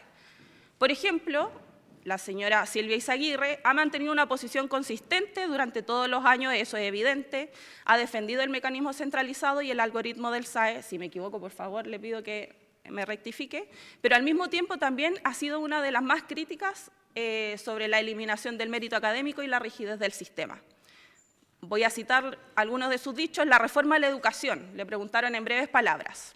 Buenas intenciones, prioridades invertidas e instrumentos equivocados. Instrumentos, yo entiendo que también está integrado el SAE. Otra cita, desde el minuto en que se estaba legislando, alerté que el SAE iba a terminar con los liceos de alto rendimiento académico y fue exactamente lo que pasó. Toda mi carrera he estado abogada por restituir el mérito a la selección académica. Otra cuña, tenemos que devolverle a las familias el lugar que tienen que ocupar y que nunca debieron haber perdido en la selección de los proyectos educativos. El problema ha estado centrado en la rigidez del sistema. Como presidenta de la mesa técnica, sostuvo que era necesario entregar más atribuciones a los directores de los establecimientos. También explicó que la mesa recomendó que los establecimientos que así lo deseen puedan priorizar a sus alumnos de alto rendimiento. Incluso, la señora Silvia Izaguirre, quien presidió la mesa técnica del SAE y defendió el algoritmo de asignación, ha reconocido que el sistema, tal como fue diseñado, terminó con los liceos de alto rendimiento académico, que es necesario restituir el mérito, que es necesario fortalecer los proyectos educativos y devolver a las familias un rol más relevante en la elección. Es decir, aún quienes defienden el mecanismo reconocen que el sistema requiere cambios sustantivos e importantes. ¿Por qué menciono esto? Porque esto también estaba siendo parte de las conclusiones de la mesa técnica y aquí no se han mencionado, nunca. Entonces me parece brutal la falta de transparencia respecto a todas las conclusiones, y esto queda aún más evidente en el estudio de Valenzuela, Meneses y Allende del 2025 que nos presentaron recién en esta comisión, donde indica claramente que el SAE fue una de las causales para disminuir la segregación, pero no nos mencionan todas las conclusiones porque el mismo estudio llega a una conclusión importante, que conviene interpretar con mucho cuidado y con harto detalle, porque suele citarse de manera incompleta, como les he mencionado, en el debate público, como se hizo en esta comisión, el Centro de Investigación Avanzada de la Universidad de Chile, porque el mismo estudio indica que los propios autores advierten que no es posible establecer una relación causal directa entre el SAE y la reducción de la segregación. Y eso me parece grave, por decirlo menos. Indica que no es posible atribuir directamente la reducción de la segregación a una política específica como a la ley de inclusión o el sistema de admisión escolar. ¿Por qué? Porque en ese periodo han coexistido múltiples reformas y cambios sociales. Por lo tanto, el estudio no demuestra que el SAE haya sido un factor determinante, como se ha mencionado anteriormente. Entonces, si por su intermedio, presidente, como lo ha dicho el diputado Santana, que queremos nutrir este debate, debemos ser transparentes y debemos integrar todas las conclusiones para que si algo nos interesa en esta comisión a todos, es que queremos realmente mejorar el sistema de admisión escolar. Pero para eso debemos integrar todas las conclusiones y no solamente las que son convenientes según mi postura política. ¿Por qué menciono esto también? Porque en innumerables ocasiones se ha mencionado que la ministra de Educación participó en esta mesa técnica y ahora está intentando desdecirse de lo que dijo y es una ministra distinta a la que fue anteriormente. Y quiero dejar muy claro que en relación a esta mesa técnica y analizando todas las conclusiones y cada una de ellas que no solamente presentó la ministra, no solamente presentó Silvia Izaguirre, sino que presentaron distintos entes técnicos, analizando todas y cada una de ellas es posible analizar que es necesario reformar el sistema de admisión escolar, pero siempre y cuando se consideren todas las conclusiones y no solamente las que a mí me convienen. Muchas gracias, presidente. Gracias, diputada Becerra. Y finalmente el diputado Vergara. Tiene la responsabilidad de cerrar las intervenciones de los diputados. Gracias, presidente. Me tiro para el final de nuevo y después me corta el tiempo. Pero por algo será. Algo será. Siempre remato yo. Felicitar a los expositores. Muchas gracias por cada una de las visiones. Es la riqueza del debate, es lo que nutre el resultado final. Así que, sin duda, cada uno defiende su área, cada uno tiene su percepción. Yo tengo la mía. Y es muy importante escuchar todo para llegar a lo que hoy día nos convoca. Hoy día nos convoca a modificar el SAE, cambiar el SAE, terminar con el SAE. Son 10 años de análisis, no es uno, son 10. Y es muy importante cuando uno habla de educación empezar a hablar de todo Chile. La escuelita de Magallanes, la escuela rural de Paine, el director que vive en la comunidad, el director que es presidente de la Asociación de Fútbol el día domingo, o que juega a la pelota en la tercera serie de fútbol amateur, que es día a día. Y ahí se empieza a generar la parte humana en la educación, que es muy importante el humano. El ser humano, lo planteé hace como 2 días atrás cuando me tocó hablar.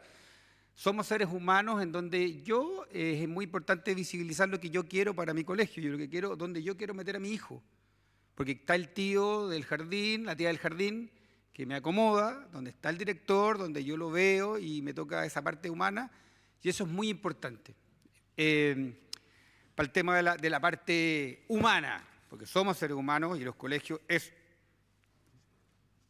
educar humanos. Y de la parte mérito, es fundamental destacarla fundamentalmente, porque el mérito ayuda a que uno mire hacia arriba. Si yo tengo en la cancha de fútbol un jugador que juega rápido y juega bien, y el partido va jugando bonito, yo siempre quiero ser como él y quiero ojalá llegar al equipo y jugar con él. Y es lo mismo en la educación. Cuando veo a un sobrino que es ingeniero y nació en un lugar que a lo mejor sus condiciones no lo impulsaron, pero sí el colegio que donde estuvo lo ayudó a llegar más lejos, que sin duda la educación es la única herramienta que ayuda a movilizarse socialmente, es lógico que la siguiente generación va a querer estar ahí. Y recogiendo las intervenciones, señora Silvia, usted planteó un tema muy importante que es desastroso y doloroso decirlo, de 36 colegios de alto rendimiento, 4 quedan. O sea, y eso fue la tómbola, porque se acabó el sello, se acabó la magia, se acabó las ganas de hacer las cosas diferentes. Se acabó ese director que hoy día está atado de manos, ese director de darle un sello diferente, porque me tocó verlo en las escuelas que me tocó administrar mucho tiempo, en donde ese director tenía un piano alemán en una esquina de su aula y empezó a generar pianistas en un colegio, y a un colegio municipal le dio un carácter de pianistas y querían entrar ahí porque habían pianistas. Y a otro que era un sello muy matemático, en donde le dio con la matemática, todos querían entrar a ese colegio matemático. Y las monjas, que eran muy importante destacarlo, porque el trabajo que hacen los colegios que impulsa la parte religiosa son muy apetecidos también. ¿Por qué? Por sus valores, por su disciplina. Y eso también ayuda a decir, yo quiero estar ahí. Y la tómbola desayudó a no estar ahí. Los que estamos en la élite, me incluyo en la élite, los colegios pagados, donde tenemos que pagar millones de pesos mensuales para que nuestros hijos ahí, pagamos y por estar ahí, y pagamos más encima. Entonces, quitarle al pueblo, como dijo Eduardo Aninat, que me fascinó lo que dijo, porque yo lo recojo más que no por el ser ministro de la Concertación, lo conozco por viejo, porque más sabe el diablo por viejo que por diablo. La tómbola fue bastante cruel para el pueblo. Entonces tenemos que ser solidarios, tenemos que impulsar a que la educación vuelva a retomar la velocidad que tuvo no hace tantos años atrás, hace 10 o 12 o 14, cuando los colegios bicentenarios empezaron a crecer, cuando se empezó a pensar y se empezó a pensar una luz en los resultados académicos. Resultados académicos quedaron ahora con la tómbola planos, inertes, insípidos. O sea, la educación se le acabó ese sazón que tenía. Por lo tanto, yo creo que es muy necesario modificarlo, muy necesario cambiarlo, para que el director soltarle sus manos, para que pueda a lo mejor tener una entrevista, para que, por último, si quedó fuera, a todos nos carga el call center, ¿no? Cuando de repente nos llega una cobranza y empezamos a agarrar el teléfono, voy a llamar a esta empresa y me sale una grabadora, y me sale la opción 3, y me sale la opción 6, y tiro el teléfono lejos, y lo único que quiero es que me conteste un ser humano. ¿Y cómo les cae esa cuestión? Pésimo. Nos deshumanizamos. ¿Cómo lo verán? ¿Cómo lo ven hoy día los colegios vulnerables? Pésimo. Porque hoy día lo recibe una tómbola, lo recibe un sistema computacional, en donde, sin duda, debe tener resultados favorables. Sin duda hay gente que lo defiende. Sin duda hay gente, oye, yo postulé y quedé inmediatamente. Pero qué horrendo es decir, oye, no me contestó nadie me puedo ver que mi hijo es seco para el fútbol, o oye, es un tremendo estudiante, mérito. Y para finalizar, está mirando ya, quiere que corte, el mérito es fundamental, porque el mérito empieza en primero medio, cuando el mérito te exige el famoso NEM, donde tenéis que sacarte buenas notas, si no entro a la Chile. Yo quise entrar a la Chile y me discriminó a la Chile, no puedo entrar por nota, pero lo veo bien, porque me encanta la Chile. Y mi hija entró a la Chile, me siento orgullosísimo que entró a la Chile. Entonces empieza el mérito, entiendan, empieza en primero medio el NEM y te destrozan con el mérito. Y ahora hablamos con la tómbola, que no, el mérito. Empieza en la universidad el mérito te destroza, la universidad no te perdona. Entonces preparamos 12, 14 años alumnos sin mérito, y luego los ensartamos y los metemos en la universidad, donde lo único que se habla es notas y resultados, de forma descarnada. Todos los que pasaron por la universidad y pasamos por la universidad, sabremos que si no estudiamos para un examen, los que a lo mejor somos más lentos, como yo, si no estudiaba una semana completa, no me sacaba ese 4 para poder pasar. Y bueno, el mérito sigue en la vida, sigue en la pega, el mérito es toda la vida. Entonces, ¿cómo podemos decir que los preparamos sin pensar en la palabra mérito, sin cambiar el SAE, que no te contesta un director, sin cambiar, o sea, esto yo creo que hoy día, y finalmente, para finalizar, ¿qué nos lleva hoy día a estar acá? Para no pensar que estamos perdiendo el tiempo. O sea, ¿cuál es la idea de decir, oye, ¿y por qué está modificando el SAE? Porque no quedó bien. Y con el respeto a los académicos del frente, que sin duda técnicamente son súper hábiles, no quedó bueno. No quedó bueno. Y aquí hay un consenso generalizado. Y como lo dije ayer también en mi intervención, me va a dar la razón en un par de semanas más o 3 semanas más cuando votemos que por amplio margen va a ser aprobado esta modificación, porque hoy día, lo que nos lleva hoy día, o sea, porque yo me salí de la política 5 años y ahora vuelvo, pero de lo que me tocó ver en campaña era el SAE. Hasta que le presté oreja, ¿qué es el SAE? Que me había salido mucho tiempo. Es esto, que hoy día hay que modificarlo, y hoy día hay que cambiarlo. Y ojalá, si estamos acá, ojalá 180 grados para allá, porque hoy día no me parece una herramienta buena para la humanidad. Termino. Eduardo Aninat, la tómbola fue bastante cruel para el pueblo. Gracias, presidente. Lo repitió 2 veces, disculpe, diputado, lo repitió Y 2 3. veces, pero no lo escuché bien. ¿Lo podría repetir? Lo repito. Eduardo Aninat, más sabe el diablo por viejo que por diablo. La tómbola fue bastante cruel para el pueblo. Gracias. La maldita toma. Gracias.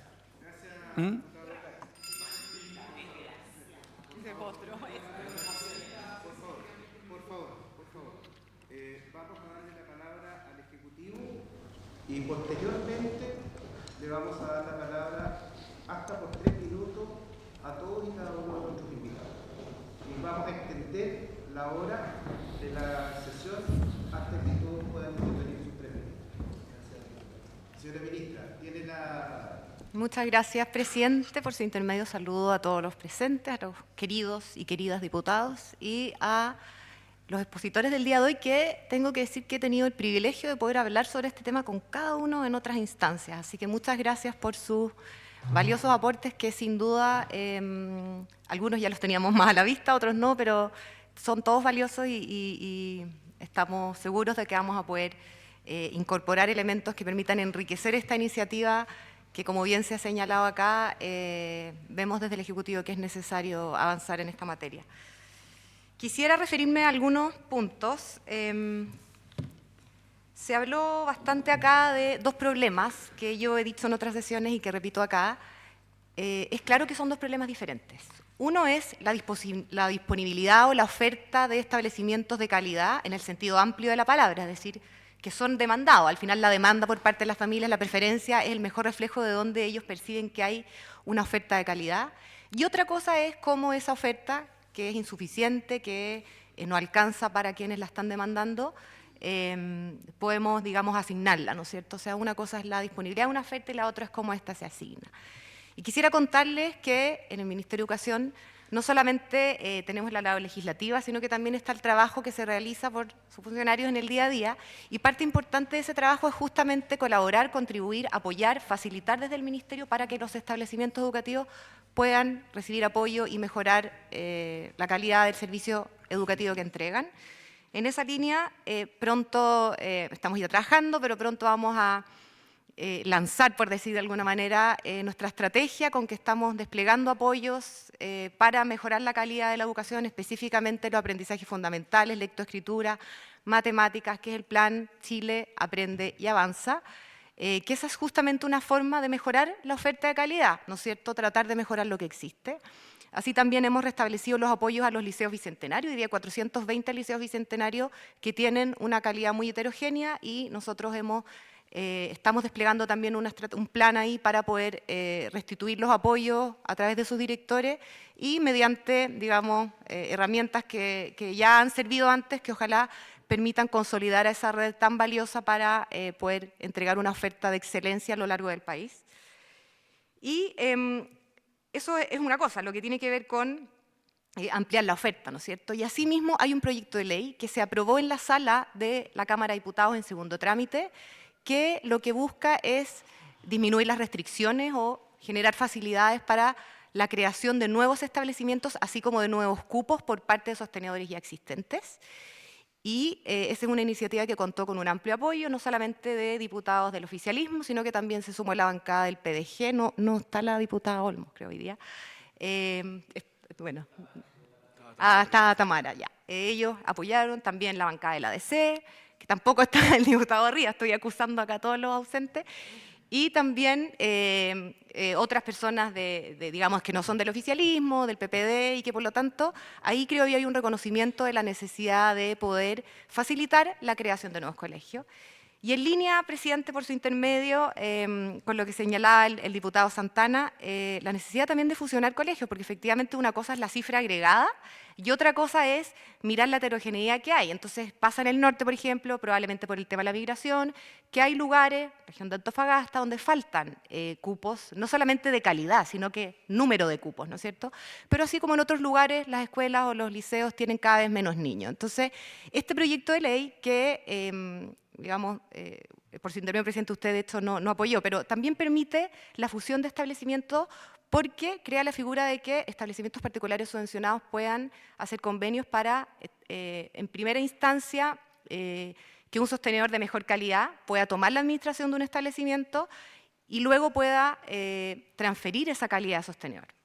Una vez que hay un solo sostenedor que tiene más de un establecimiento, es posible hacer la fusión. Hoy día la fusión no se puede hacer entre sostenedores distintos, pero en la medida que es un solo sostenedor el que tiene más de un establecimiento puede hacerlo. Entonces, ese es un proyecto de ley que ha ido avanzando, que esperamos que siga avanzando, que también busca hacerse cargo de mejorar la oferta, así como también reconocer que hay lugares en los cuales se necesita poder avanzar hacia fusionar establecimientos, que es una figura que hoy día no es tan sencilla de implementar. Eso con lo que tiene que ver con trabajar por aumentar la oferta o la disponibilidad de mejores establecimientos que respondan a las expectativas de la familia desde el sentido amplio de lo que ellos entienden por calidad. Y el presente proyecto de ley se aboca, no a eso naturalmente, sino que en paralelo lo que busca es cómo mejorar el modo, desde nuestro punto de vista mejorar, el modo como se asignan aquellas vacantes o aquellos cupos que son muy requeridos, que son escasos y que, como bien se ha señalado acá en la discusión, hay hoy día espacio para incorporar más criterios que son legítimos desde el punto de vista de lo que se considera la población, consideramos nosotros. El principal de ellos es el mérito académico, pero no exclusivamente el mérito académico, sino que también dar cuenta de la importancia que tiene o incorporar acá también en la ecuación lo que tiene que ver con los proyectos educativos diversos que requieren de una comunidad afín, que requieren de un compromiso explícito para poder sobrevivir y hacer que la libertad de enseñanza sea, en definitiva, como bien por su intermedio, presidente, lo señalaron los expositores, darle vida, hacer que sea real la diversidad de proyectos educativos entre los cuales puedan optar las familias del país. Por lo mismo, porque estamos tramitando este proyecto, es que vuelvo a agradecer las recomendaciones, las sugerencias, las críticas también, que siempre son constructivas, y que sin duda nos van a, espero, permitir enriquecer esta iniciativa y poder, ojalá, sacarla adelante. Y una última cosa, solo para aclarar, sobre las entrevistas. En este proyecto de ley se incorporan las entrevistas no como un medio para la selección, sino que como un mecanismo que permita informar, dar a conocer y darle operatividad real a la adscripción al proyecto educativo, y así como en general tenemos apertura a modificar o a precisar ciertos aspectos que realmente permitan reflejar cuál ha sido la intención del Ejecutivo en esta iniciativa.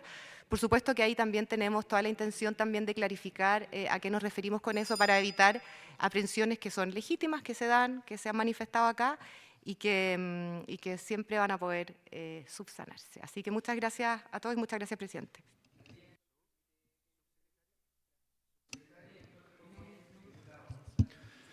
Gracias, presidente. Una pregunta muy breve. Voy a usar una fórmula que le he aprendido a los parlamentarios. Pero antes voy a agradecer las presentaciones, la contundencia y calidad de las presentaciones y el tiempo que se han dedicado a contribuir a esta conversación. Segundo, como le decía, usar una fórmula de mis queridos parlamentarios. Voy a hacer una pregunta y ojalá me la puedan contestar, que es una buena fórmula. A los expositores, ¿consideran la selección por confesionalidad discriminación arbitraria? Gracias. Gracias al Ejecutivo. Vamos a continuación y le voy a pedir a nuestros invitados que sean muy rigurosos en los 3 minutos para dar respuesta a algunas inquietudes que han planteado los parlamentarios o concluir con algunas cosas que no pudieron exponerlas en su primera intervención. Les reitero la rigurosidad en el tiempo, por favor, porque no es agradable estar mostrando tarjetas, ¿no? Bien, vamos a continuación a escuchar a la señorita Florencia Croxato. Florencia tiene la palabra hasta por 3 minutos. Gracias, señor presidente. Bueno, quiero partir un poco resumiendo. Yo creo que hay cosas que se han dicho varias veces y me parece importante, pero me parece importante recalcarlas. Por su intermedio, señor presidente, la ministra ya ha dicho en reiteradas ocasiones que quieren que el sistema, o esa es la idea desde el Ejecutivo, siga contemplando una plataforma única de postulación y un algoritmo centralizado de asignación. Si eso no ha quedado claro en el proyecto y existe un espacio para mejorar la redacción, como se ha sugerido, creo que sería bueno verlo en esta comisión y es del todo válido poder modificar el texto. Creo que seguir dando argumentos en cosas que se pueden modificar no aporta mucho al debate. En cuanto a lo que se ha hablado sobre calidad, existe, yo creo, un acuerdo transversal con que el principal desafío de la educación chilena sin duda sigue siendo mejorar la educación, la calidad de la educación de los establecimientos para así finalmente mejorar los aprendizajes de niños y niñas. Si todos los colegios ofrecieran proyectos educativos de excelencia, la discusión probablemente del SAE sería mucho menos relevante. Pero por eso mismo me alegra que en paralelo se esté avanzando en un proyecto de ley que facilita la creación de nuevos establecimientos educacionales de calidad y que permite la administración delegada. Pero lo que hoy nos convoca es otro proyecto de ley para modificar el sistema de admisión escolar. Y tal como dijo en su presentación Silvia Eiseguirre, el SAE tiene como objetivo distribuir y asignar vacantes de manera eficiente, no mejorar la calidad de la educación.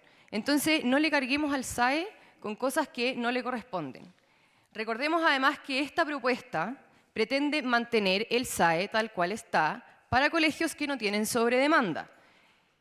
Y además el proyecto apunta a los establecimientos donde las familias compiten por los cupos, donde los cupos son menores que la cantidad de postulantes que quieren acceder a ellos. Por su intermedio, presidente, la diputada Schneider mencionaba que igual quedarán familias descontentas. El problema es que hoy día la selección se hace por azar, donde las familias no entienden, es poco predecible, es poco comprensible para esa familia el por qué su hijo quedó o no quedó en ese establecimiento, porque los criterios que se usan para seleccionar a ese niño hoy día son deficientes en cuanto a explicarle a la familia por qué ese niño quedó o no quedó, y para el colegio tampoco va en relación con su proyecto educativo, no tiene nada que ver y no respeta el proyecto educativo del colegio, los criterios que hoy día existen. Por lo tanto, el proyecto lo que pretende es agregar criterios de prioridad que puedan describir de mejor manera a esos estudiantes y que se pueda priorizar aquellas familias o aquellos estudiantes que tengan mayor relación o mayor afinidad, mayor adhesión al proyecto educativo que ese colegio quiere impartir. Y como último punto, penúltimo punto, el diputado Neumann nos preguntaba qué criterios podrían ser objetivos. A mí me parece que, por ejemplo, el tema de las entrevistas ha sido de gran relevancia. Según la encuesta de la UDD que yo les mostré en mi presentación, el 90% de las familias está dispuesta a presentarse a una entrevista en un establecimiento educacional. Y a mí eso me parece relevante que desde una comisión de la Cámara de Diputados se esté diciendo no me aparecen las entrevistas, pero que los propios apoderados, el 90% de los apoderados, según esa encuesta, dice estar de acuerdo con la entrevista para conocer el proyecto educativo, que es exactamente lo que la ministra, por su intermedio presidente, acaba de mencionar. Entonces, si usted me pregunta por criterios que en el fondo sean objetivos y que sean no arbitrarios, a mí me parece que podrían ser criterios binarios. Por ejemplo, después de los 3 criterios de prioridad que hoy día indica la ley, el colegio podría agregar un cuarto criterio, un quinto criterio, que diga, por ejemplo, ¿fue o no fue a la entrevista? Por lo tanto, el apoderado que va a la entrevista tendría prioridad, o ese estudiante tendría prioridad, por sobre el que no va a la entrevista. Y como ese, o sea, en el fondo hablar de criterios objetivos, que uno pueda saber si el apoderado fue o no fue, si participó o no participó, y bueno, obviamente el puntaje en una prueba, si es que una prueba es lo que el colegio elige. Y para hacer una aclaración, el diputado Santana, por su intermedio, comentaba que la ley actual permite las entrevistas, sí, pero con posterioridad de la matrícula. Cuando el alumno ya está matriculado, el apoderado puede, la ley permite esa entrevista. Entonces, estamos hablando de entrevistas en minutos distintos de la matrícula. Así que muchas gracias, señor presidente, por el tiempo. Gracias, Florencia. Don Tomás Aristía, hasta por 3 minutos.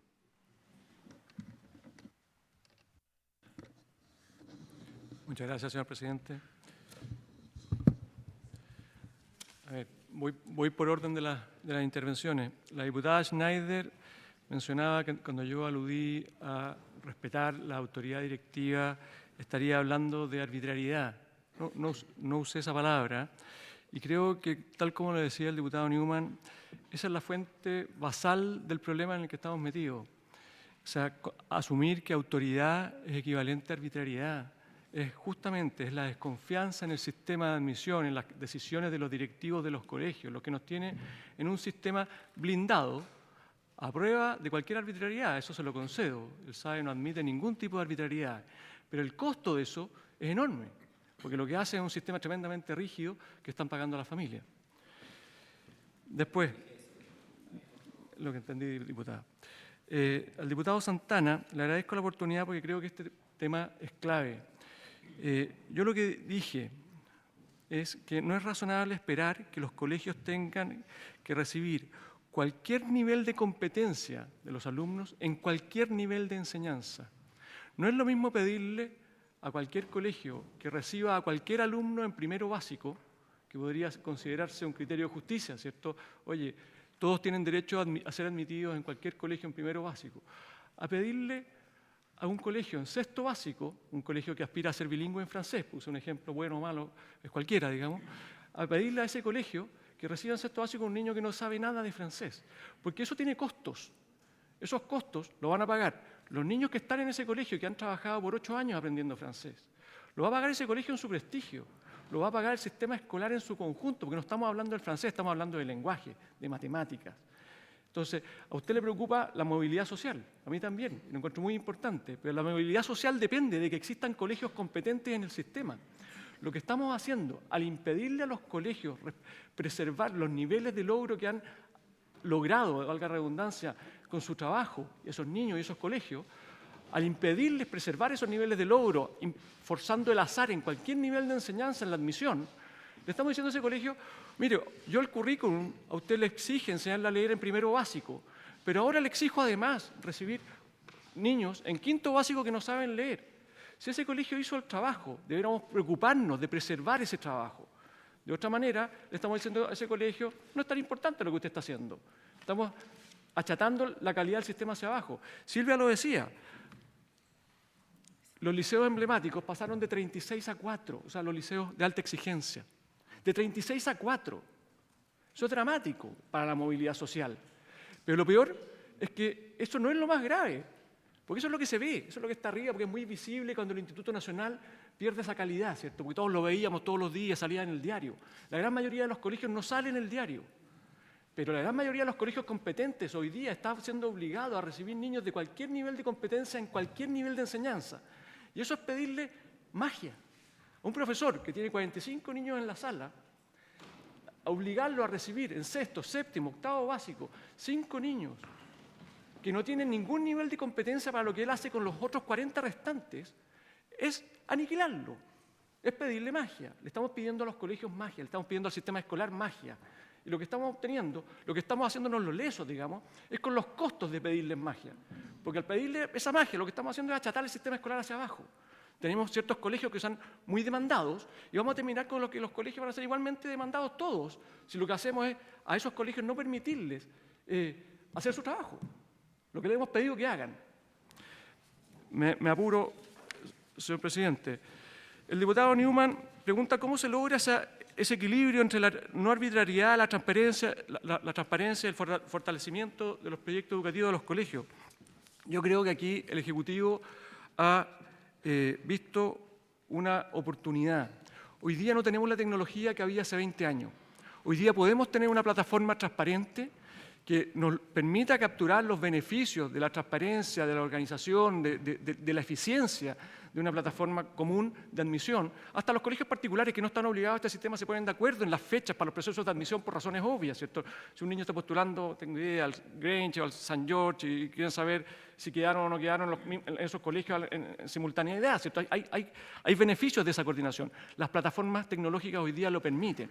Tenemos que ser capaces de combinar, diputado, esa eficiencia con la descentralización del sistema a la vez, con que los colegios puedan volver a ser parte, con que los colegios puedan volver a preservar la calidad de la enseñanza que han construido. De otra manera, nos estamos disparando en los pies.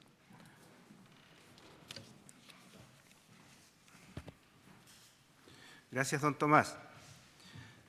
Don Cristian Cavalín, 3 minutos. Muchas gracias, señor presidente. Muchas gracias también a cada uno de los diputados y diputadas por sus preguntas. Lamentablemente no podré responder cada una de ellas. Sin embargo, me quiero detener en los puntos centrales. Por ejemplo, la adhesión al proyecto educativo no es una de las razones fundamentales por las cuales los padres y madres eligen escuela. De acuerdo a nuestros estudios, las 3 principales razones son seguridad, convivencia al interior de la escuela y en el traslado a la escuela, es decir, que sus niños no vayan a ser víctimas de algún delito, es decir, 1 es seguridad, 2 es la distancia práctica, ya sea el camino hacia el trabajo, por ejemplo, o que lo pueda retirar después una abuela, un tío, distancia práctica. Tercero, rendimiento académico. Las 3 principales razones para elegir escuela hoy en Chile son esas, no en la adhesión al proyecto educativo. De hecho, solamente el 5% de las personas descarga el proyecto educativo cuando postula a través del SAE. Sobre la desinformación, en jamás quise insinuar que había ignorancia por parte de la familia o que había manipulación mediática. Para nada. Lo que yo traté de decir, y es un supuesto que compartimos cada uno y cada uno de nosotros, es que para tomar mejores decisiones necesitamos mejor información. Eso es en todo ámbito de cosas. Mejor información es mejor toma de decisiones. De hecho, cuando las personas están más informadas tienen una mejor experiencia para elegir escuela y una mayor satisfacción. No es decir eso que hay ignorancia por parte de la familia. Para nada, ¿no? Yo valoro mucho el trabajo con la familia, encuesto familias, entrevisto familias, hablo con familias que les gusta el SAE y que no les gusta el SAE. E incluso tenemos una investigación con familias que lograron un cupo en una escuela sin usar el SAE. Lograron encontrar una vía de admisión en un colegio sin usar el SAE. Ya se los podemos compartir. Y por último, agradeciendo también la intervención de la diputada Becerra, para nada es una conclusión parcial la del CIAE. Nosotros somos un centro de estudios muy serio, somos el único centro de investigación de excelencia en ciencias sociales financiada en el último concurso de la NIT, y esas son limitaciones metodológicas que cualquier estudio serio siempre considera al final. No es una conclusión paralela a nuestro estudio. Y termino felicitando al diputado Vergara por su intermedio, señor presidente, por tener a su hija estudiando en la mejor universidad del país, y también decirle que el pueblo, diputado, que el pueblo está en distintos lugares de Chile, y le invito, por ejemplo, a conversar con el director del Liceo Bicentenario de Peralillo, Miguel Rivera, que tiene una excelente opinión del SAE. El pueblo está ahí en Peralillo y le invito a conocerle. Vamos a invitar a nuestro... Gracias, don Cristian.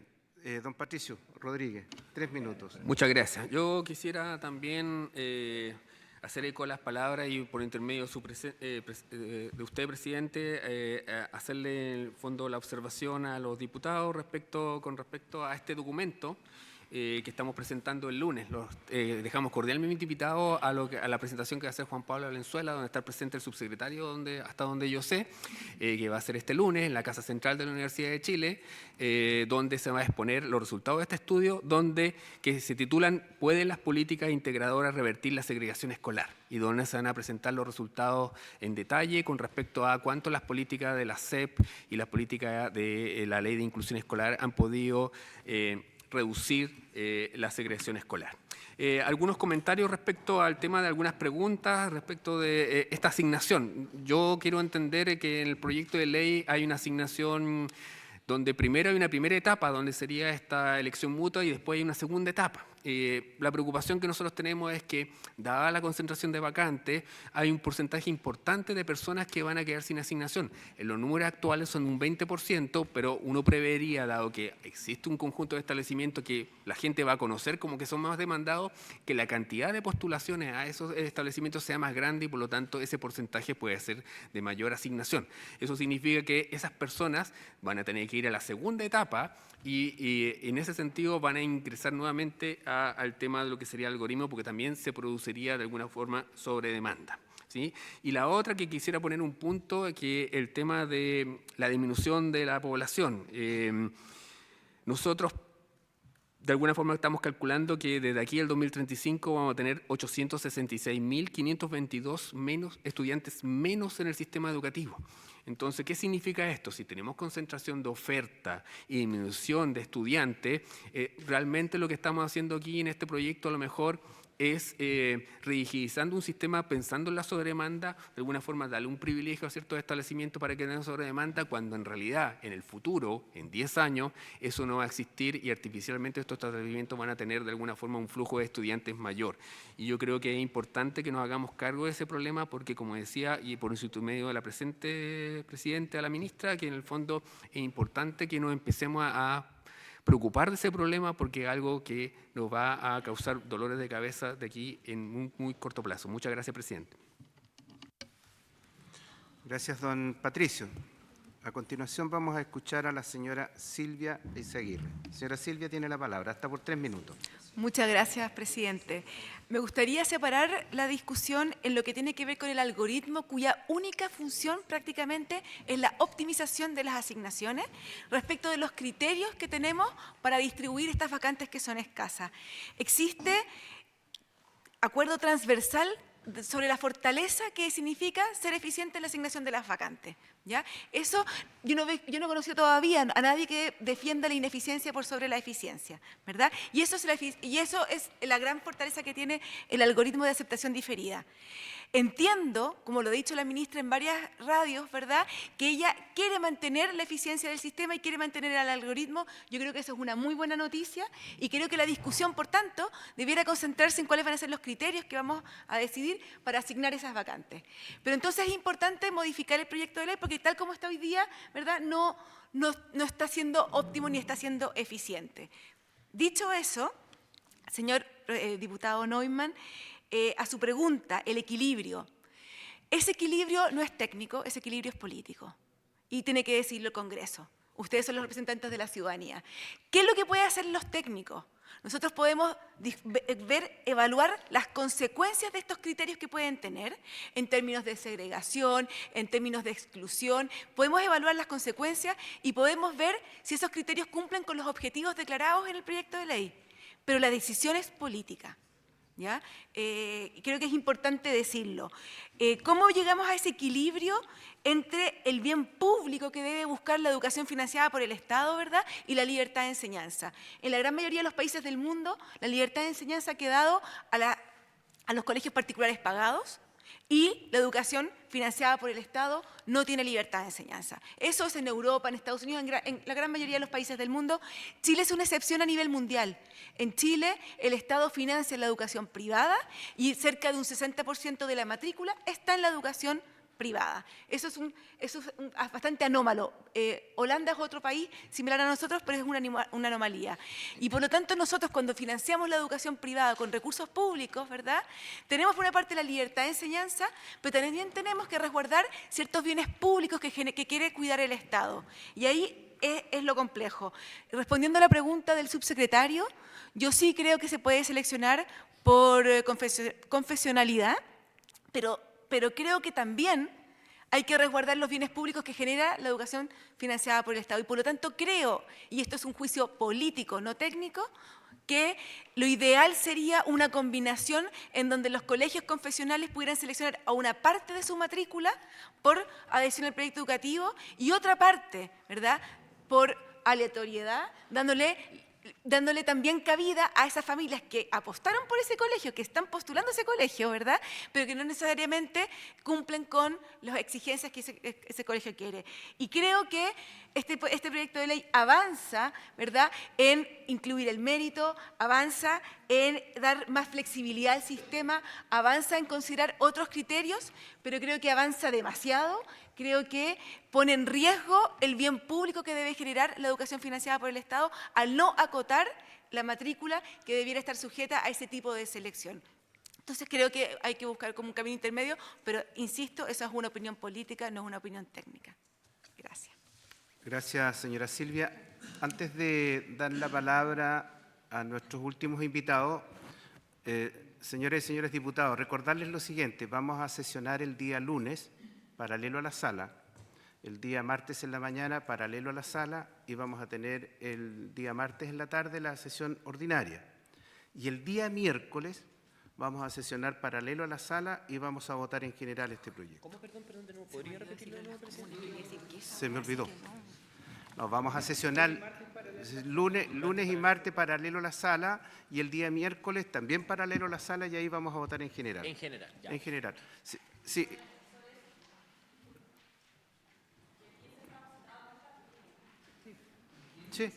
Sí, va a ser antes. Sí, antes de. Bien. Para diputada Serrano. Sí. Ya, entonces me imagino que ese paralelo a la sala va a ser en el orden de las 8:45 de la mañana. Ya. Y lo otro, presidente, ¿tiene al menos pensado cuáles son los plazos para las indicaciones? No lo hemos definido, pero se los vamos a comunicar el día miércoles, ¿ya? O el día para lunes. que lo podamos acordar. Lo vamos a acordar, no lo vas a comunicar. Lo vamos a comunicar, presidente, previo acuerdo. ¿A usted no le gusta llegar a acuerdos? ¿No puede tomar un acuerdo con nosotros? Bien, pero por favor, no quiero abrir debate, solo era información, y vamos a recibir la intervención a continuación del señor Jorge Iturra.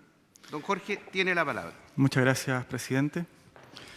Me quedaría plenamente con las últimas palabras de la dama que intervino antes que mí, respecto de Silvia, respecto de la confesionalidad y de los proyectos confesionales. Hoy contamos, y porque representamos al mundo confesional adventista, hoy contamos con estudiantes que desean estar en nuestros colegios y no están. Y contamos con estudiantes que, no queriendo estar, están ahí. Por eso es tan importante el proyecto educativo.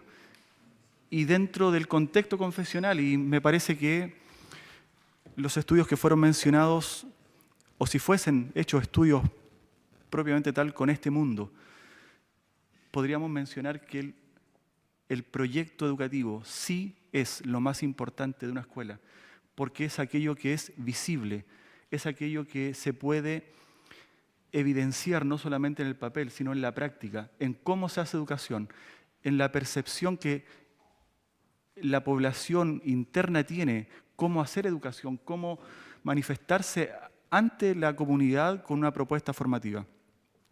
Por lo tanto, no quiero abundar en más palabras, señor presidente, solamente mencionar y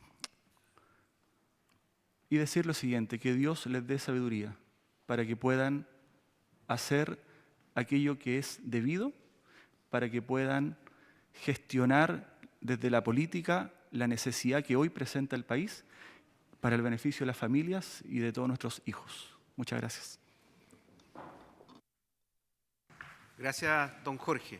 Agradecemos a todos y cada uno de nuestros invitados por el importante aporte que han hecho para la discusión de este proyecto, que tiene sin duda el objetivo de mejorar sustantivamente lo que hoy día tenemos.